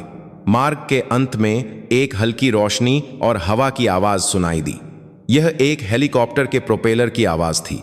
जब वे हेलीपैड पर पहुंचे तो एक काला हेलीकॉप्टर उड़ान भरने ही वाला था और उसके सामने दिमित्री वोल्कोव कुछ गार्डों के साथ खड़ा था। बहुत जिद्दी हो। वोल्कोव ने अपनी जीभ चटकाते हुए एक पिस्तौल निकाली। उसके चेहरे पर अब मजाक नहीं, बल्कि ठंडी हत्या की भावना थी। मैं तुम्हें अपने हाथों से खत्म करूंगा। हेलीपैड पर अंतिम गोलीबारी शुरू हो गई। विक्रम और इजाबेला ने कंटेनर बक्सों के पीछे छिपकर जवाब दिया, लेकिन वोल्कोव के गार्ड जबरदस्त गोलाबारी कर रहे थे। इजाबेला, मैं उन्हें उलझाता हूं, तुम हेलीकॉप्टर को निशाना बनाओ। अगर वह उड़ गया तो सब खत्म हो जाएगा। विक्रम चिल्लाया। वह आड़ से बाहर निकलकर गार्डों का ध्यान अपनी ओर खींचने लगा। गोलियां उसके गाल को छूकर निकलीं और उसकी बांह में जा धंसी। भयानक दर्द ने उसके पूरे शरीर को जकड़ लिया, लेकिन वह रुका नहीं। उसकी बंदूक लगातार आग उगल रही थी, एक एक करके गार्डों को गिरा रही थी। इस बीच इजाबेला ने सटीक निशाना लगाना शुरू किया। उसका लक्ष्य वोल्कोव नहीं था, हेलीकॉप्टर की पूंछ पर स्थित हाइड्रोलिक यूनिट थी।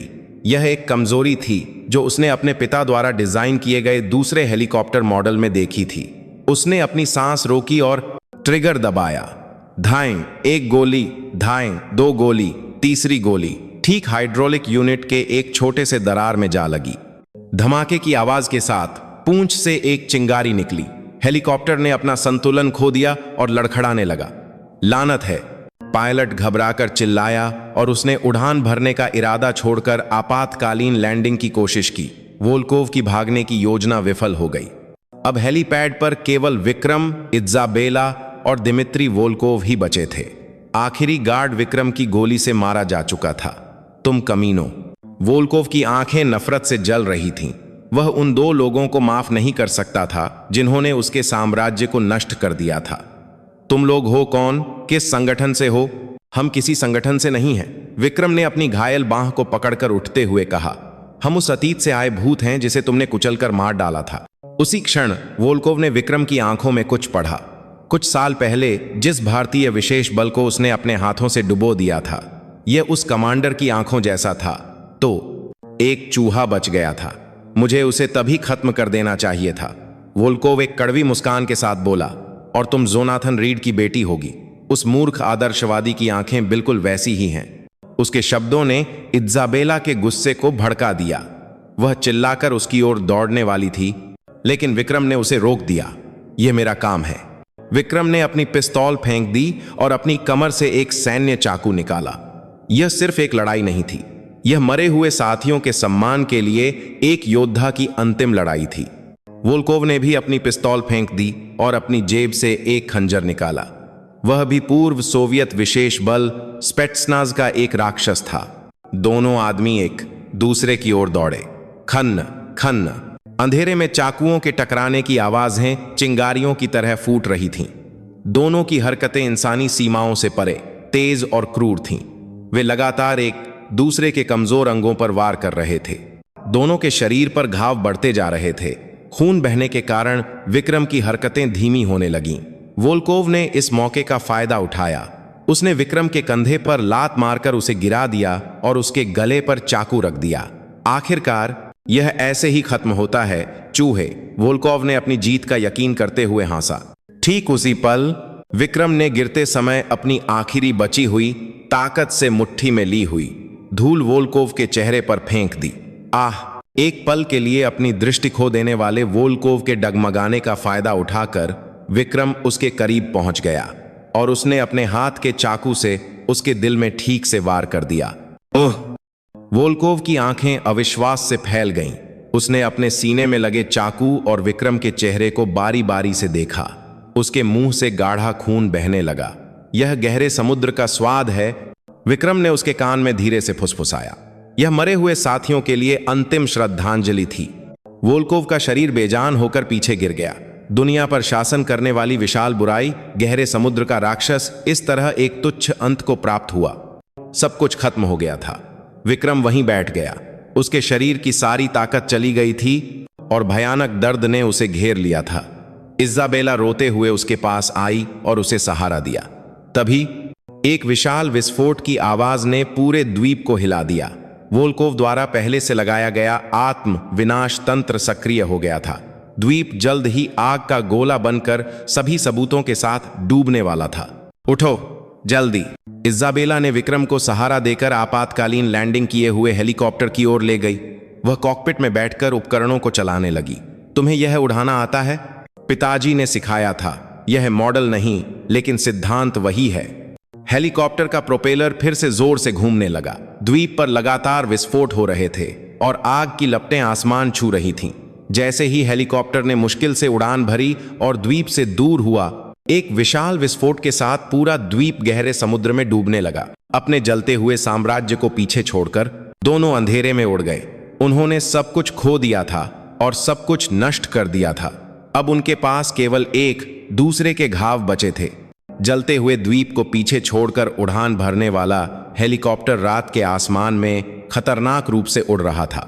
इज़ाबेला पूरी कोशिश कर रही थी कि वह नियंत्रण में रहे, लेकिन क्षतिग्रस्त पूंछ के कारण विमान लगातार हिल रहा था। डैशबोर्ड पर चेतावनी बत्तियां लगातार जल बुझ रही थीं। लानत है, यह ज्यादा देर नहीं टिकेगा, वह चिल्लाई। विक्रम सह पायलट की सीट पर गिरा हुआ कराह रहा था। ज्यादा खून बहने से उसकी चेतना धीरे धीरे जा रही थी। उसने अपनी धुंधली नजरों से इज़ाबेला को देखा, जो पूरी कोशिश कर रही थी। अगर वह न होती तो वह उस जलते द्वीप पर वोल्कोव के साथ मर चुका होता, सबसे नजदीकी जमीन पर। उसने मुश्किल से कहा, मुझे पता है, लेकिन ईंधन भी लगभग खत्म हो गया है। एक के बाद एक मुसीबत। वे विशाल समुद्र के बीच में फंस गए थे। द्वीप से निकलना एक चमत्कार था, लेकिन वह चमत्कार जल्द ही खत्म होने वाला लग रहा था। तभी विक्रम की जेब में एक हल्का कंपन महसूस हुआ। यह समीर द्वारा दिया गया आपातकालीन सैटेलाइट फोन था। उसने अपनी आखिरी ताकत से फोन उठाया। Team leader. फोन के दूसरी तरफ से एक अविश्वसनीय आवाज आई। यह समीर जोशी की आवाज थी, जिसे वह मरा हुआ समझता था। समीर, तुम जिंदा हो? बातें बाद में, पहले तुम्हारी लोकेशन पता करनी होगी। फोन का जीपीएस चालू है, बस 5 मिनट तक टिके रहो, मैं कुछ करता हूं। समीर जिंदा था। मकर के लोग उसके ठिकाने पर पहुंचने से ठीक पहले वह एक पहले से खोदे हुए गुप्त रास्ते से भाग निकला था। उसने खुद को चारे के रूप में इस्तेमाल करके विक्रम को समय दिया था और साथ ही आखिरी पल में जीवित रहने का एक रास्ता भी खोज लिया था। समीर की आवाज ने दोनों की बुझती हुई उम्मीद को फिर से जला दिया। इज़ाबेला ने दांत भींचकर विमान को स्थिर करने की पूरी कोशिश की। 5 मिनट अनंत काल की तरह बीते। अंत में हेलीकॉप्टर के इंजन ने एक भयानक आवाज की ओर बंद हो गया। सारी शक्ति खत्म हो गई और विमान एक विशाल लोहे के टुकड़े की तरह समुद्र की ओर गिरने लगा। कसकर पकड़ो, इज़ाबेला चिल्लाई। उसने आखिरी पल तक नियंत्रण नहीं छोड़ा और विमान की स्थिति को नियंत्रित करके टक्कर के प्रभाव को कम करने की कोशिश की। धड़ाम! एक जोरदस्त झटके के साथ हेलीकॉप्टर समुद्र में गिर गया। ठंडा समुद्री पानी तुरंत अंदर भरने लगा। विक्रम बेहोश होने से ठीक पहले इज़ाबेला का हाथ पकड़कर टूटी हुई खिड़की से किसी तरह बाहर निकला। दोनों ठंडे रात के समुद्र में टूटे हुए हेलीकॉप्टर के मलबे को पकड़कर किसी तरह तैर रहे थे। चारों ओर घना अंधेरा था और हाइपोथर्मिया के कारण उनके शरीर की संवेदनाएं धीरे धीरे खत्म हो रही थीं। तभी दूर एक छोटी सी रोशनी दिखाई दी। रोशनी धीरे धीरे पास आई और जल्द ही एक पुरानी मछली पकड़ने वाली नाव उनके सामने आ गई। अरे, होश में आओ! नाव से एक बूढ़े आदमी ने उनकी ओर चिल्लाते हुए एक रस्सी फेंकी। यह एक स्थानीय मछुआरा था जो समीर द्वारा हैक किए गए समुद्री संकट संकेत को पाकर आया था। दोनों ने अपनी आखिरी ताकत से रस्सी पकड़ी और बूढ़े आदमी की मदद से नाव पर चढ़ गए। डेक पर गिरते ही विक्रम बेहोश होने से ठीक पहले उसने इज़ाबेला के चिंतित चेहरे और दूर से हो रही हल्की भोर को देखा। एक लंबी दुःस्वप्न जैसी रात खत्म हो रही थी। जब उन्होंने आंखें खोलीं तो वे एक अनजान तटीय गांव के एक छोटे से अस्पताल में थे। यह समीर द्वारा पहले से की गई एक व्यवस्था थी। डॉक्टर और नर्सों ने उनकी पहचान के बारे में कुछ नहीं पूछा और चुपचाप उनके इलाज में लगे रहे। विक्रम कई दिनों तक जीवन और मृत्यु के बीच संघर्ष करता रहा। गोली के घाव, चाकू के घाव और अत्यधिक खून बहने के कारण वह कई बार मौत के मुंह में गया। इज़ाबेला एक पल के लिए भी उसके पास से नहीं हटी और दिन रात उसकी देखभाल करती रही। वह खुद भी घायल थी, लेकिन उसे अपनी परवाह नहीं थी। कई दिनों के बाद विक्रम को अंततः होश आया। उसने सबसे पहले इज़ाबेला का चेहरा देखा, जो उसका हाथ कसकर पकड़े हुए बिस्तर के पास सो रही थी। धूप उसके सुनहरे बालों को चमका रही थी। उसने धीरे से उसके बालों को सहलाया। अगर वह न होती तो वह अब इस दुनिया में नहीं होता। तभी कमरे का दरवाजा खुला और समीर अंदर आया। उसका चेहरा दुबला पतला था, लेकिन उसकी आंखों में चमक थी। हालत अच्छी नहीं लग रही, टीम लीडर, उसने एक मजाक किया, लेकिन उसकी आवाज में राहत थी। मैंने सोचा था तुम मर गए हो। मैं समीर जोशी हूं। इतनी आसानी से नहीं मरता। समीर एक कुर्सी पर बैठ गया और बाहरी दुनिया की खबरें बताने लगा। मकर पूरी तरह से खत्म हो गया है। मुख्य लोग या तो गिरफ्तार हो गए हैं या उन्होंने आत्महत्या कर ली है। तुम्हारे भेजे हुए डेटा ने दुनिया की राजनीति और अर्थव्यवस्था को पूरी तरह से बदल दिया है। दुनिया में बड़ी उथल पुथल है, लेकिन साथ ही उसे अपने सड़े हुए घावों को ठीक करने का एक मौका भी मिला है। और हमारा क्या होगा? विक्रम ने पूछा। दुनिया में कुछ लोग हमें नायक कह रहे हैं और कुछ हमें आतंकवादी कह रहे हैं, जिन्होंने अराजकता फैलाई है। अमेरिकी सरकार ने अनौपचारिक रूप से कैप्टन रीड के योगदान को स्वीकार किया है, लेकिन साथ ही यह भी सूचित किया है कि उसका सेना में वापस आना असंभव है। तुम्हारे साथ भी यही है। भारत सरकार तुम्हारे अस्तित्व को ही नकार रही है। अंत में उन्हें दुनिया ने फिर से त्याग दिया था। उन्होंने मकर जैसी विशाल बुराई को हराया था, लेकिन वे ऐसे अजनबी बन गए थे जो कहीं के नहीं थे। अब हम भूत हैं, ऐसे लोग जो दुनिया में मौजूद नहीं हैं, समीर ने कड़वाहट से कहा। शायद यही सबसे अच्छा अंत है, विक्रम ने धीरे से जवाब दिया। उसे अब सम्मान या देश जैसी बड़ी चीजों की इच्छा नहीं थी।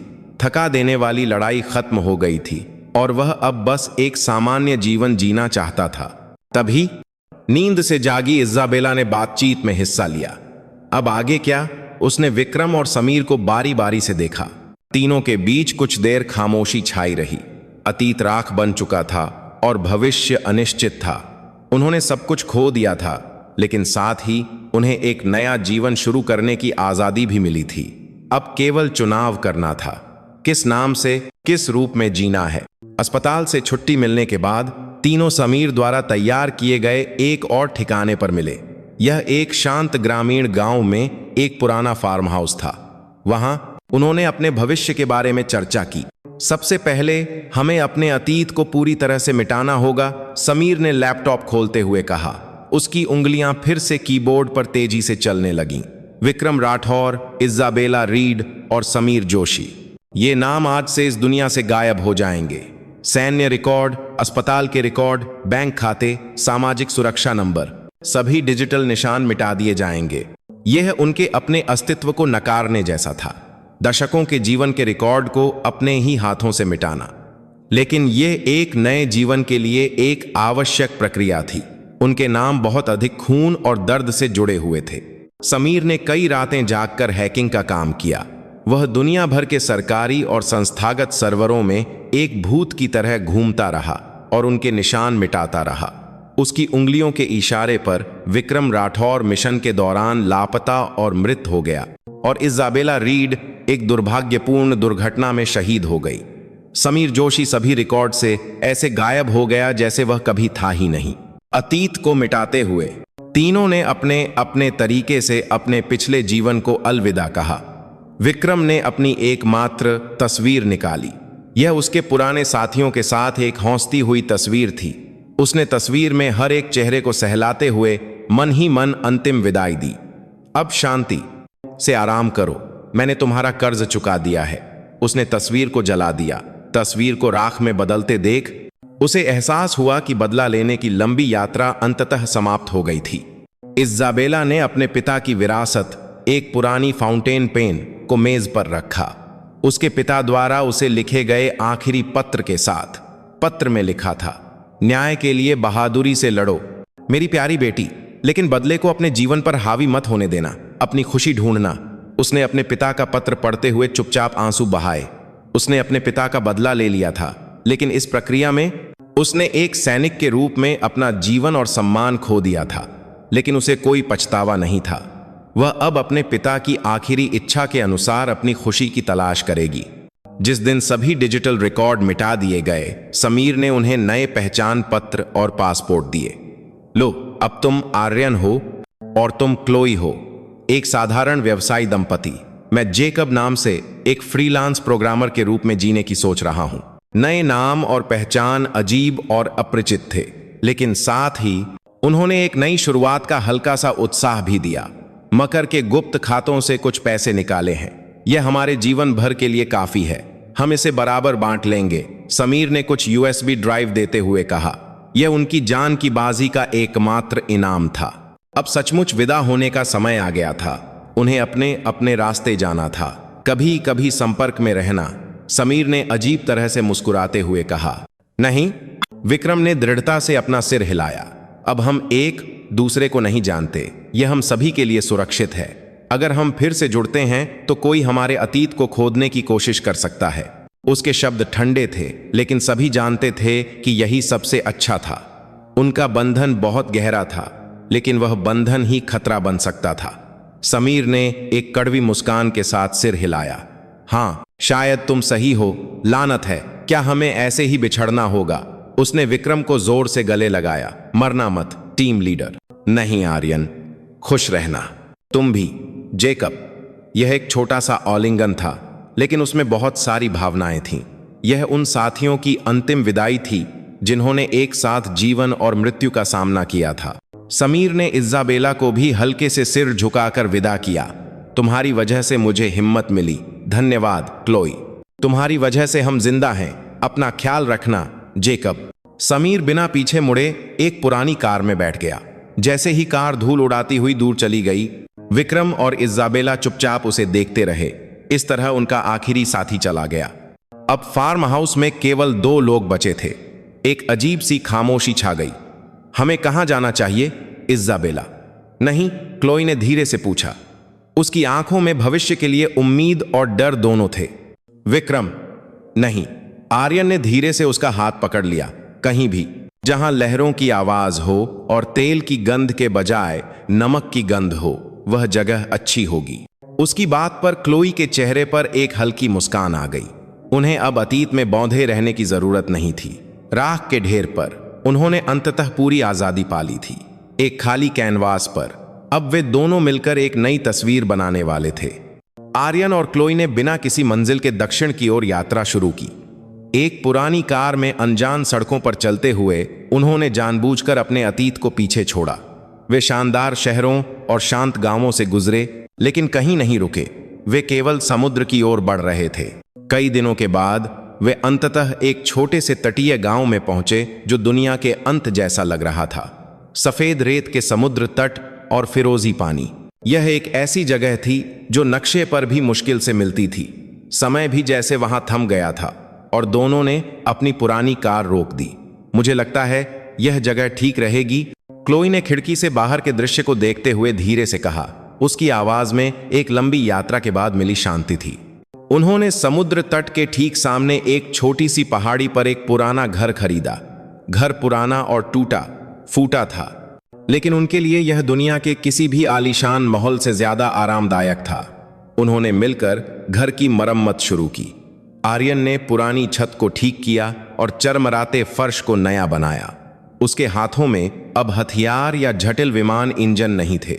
इसके बजाय वह हथौड़े और आरी से अपने नए जीवन का आशियाना बना रहा था। क्लोई ने पुरानी दीवारों पर नया पेंट किया और एक छोटा सा सब्जियों का बगीचा लगाना शुरू किया। उसके हाथों में अब बंदूक का ट्रिगर या जटिल मिशन के नक्शे नहीं थे। इसके बजाय वह मिट्टी को छू रही थी और बीज बोकर नए जीवन को उगा रही थी। उनका जीवन अविश्वसनीय रूप से सामान्य और सरल था। सुबह उठकर वे समुद्र तट पर टहलते, दिन में घर की मरम्मत करते या बगीचे में काम करते। शाम को वे बरामदे में रॉकिंग चेयर्स पर बैठकर लाल होते सूर्यास्त को देखते। वे ज्यादा बातें नहीं करते थे, लेकिन खामोशी में भी वे एक दूसरे के दिल को महसूस कर सकते थे। लेकिन अतीत के घाव पूरी तरह से नहीं भरे थे। आर्यन को अभी भी बुरे सपने आते थे। सपनों में वह एक जलते हुए युद्ध क्षेत्र के बीच में होता और मरे हुए साथियों की चीखें उसके कानों में गूंजती थीं। वह ठंडे पसीने में भीगकर जाग जाता था। ऐसे समय में क्लोई चुपचाप उसकी पीठ थपथपाती थी। उसकी गर्मजोशी और कोमल स्पर्श किसी भी दवा से ज्यादा प्रभावी थे। क्लोई भी कभी कभी दूर समुद्र को देखते हुए गहरी सोच में डूब जाती थी। वह अपने पिता को याद करती थी और एक सैनिक के रूप में अपने जीवन को भी सम्मान और कर्तव्य से भरे हुए दिन। लेकिन वह जल्द ही अपना सिर हिला देती थी। अब उसके बगल में आर्यन था। वह अब अकेली नहीं थी। दोनों ने एक दूसरे के निशानों को सहलाया। आर्यन ने क्लोई के कंधे पर एक छोटे से छर्रे के निशान को छूते हुए उसके दर्द को समझा। क्लोई ने आर्यन की भौं के निशान पर चूमकर उसके भयानक समय को सांत्वना दी। वे शब्दों के बिना एक गहरे संवाद के माध्यम से एक दूसरे को ठीक कर रहे थे। एक धूप वाली दोपहर, दोनों समुद्र तट पर बैठकर शांत लहरों को देख रहे थे। तुम खुश हो? क्लोई ने अचानक पूछा। आर्यन कुछ देर सोच में डूबा रहा। खुशी, यह एक ऐसा शब्द था जो उसे बहुत ही अजीब और दूर का लगता था। मुझे नहीं पता, उसने ईमानदारी से जवाब दिया। मुझे अभी तक नहीं पता कि खुशी का एहसास कैसा होता है, लेकिन उसने क्लोई का हाथ पकड़ लिया। लेकिन यह जरूर जानता हूं कि तुम्हारे साथ यह पल मेरी जिंदगी का सबसे शांत समय है। उसके सीधे सादे कबूलनामे पर क्लोई खुलकर मुस्कुराई। उसकी हंसी लहरों की आवाज के साथ मिलकर एक खूबसूरत संगीत की तरह समुद्र तट पर गूंज उठी। इतना ही काफी है। उसने अपना सिर उसके कंधे पर टिका दिया। दोनों ने और कुछ नहीं कहा। वे बस एक दूसरे की गर्मी महसूस करते हुए सफेद झाग बनाती लहरों को देखते रहे। उनका अतीत राख हो चुका था और उनके नाम दुनिया से मिटा दिए गए थे।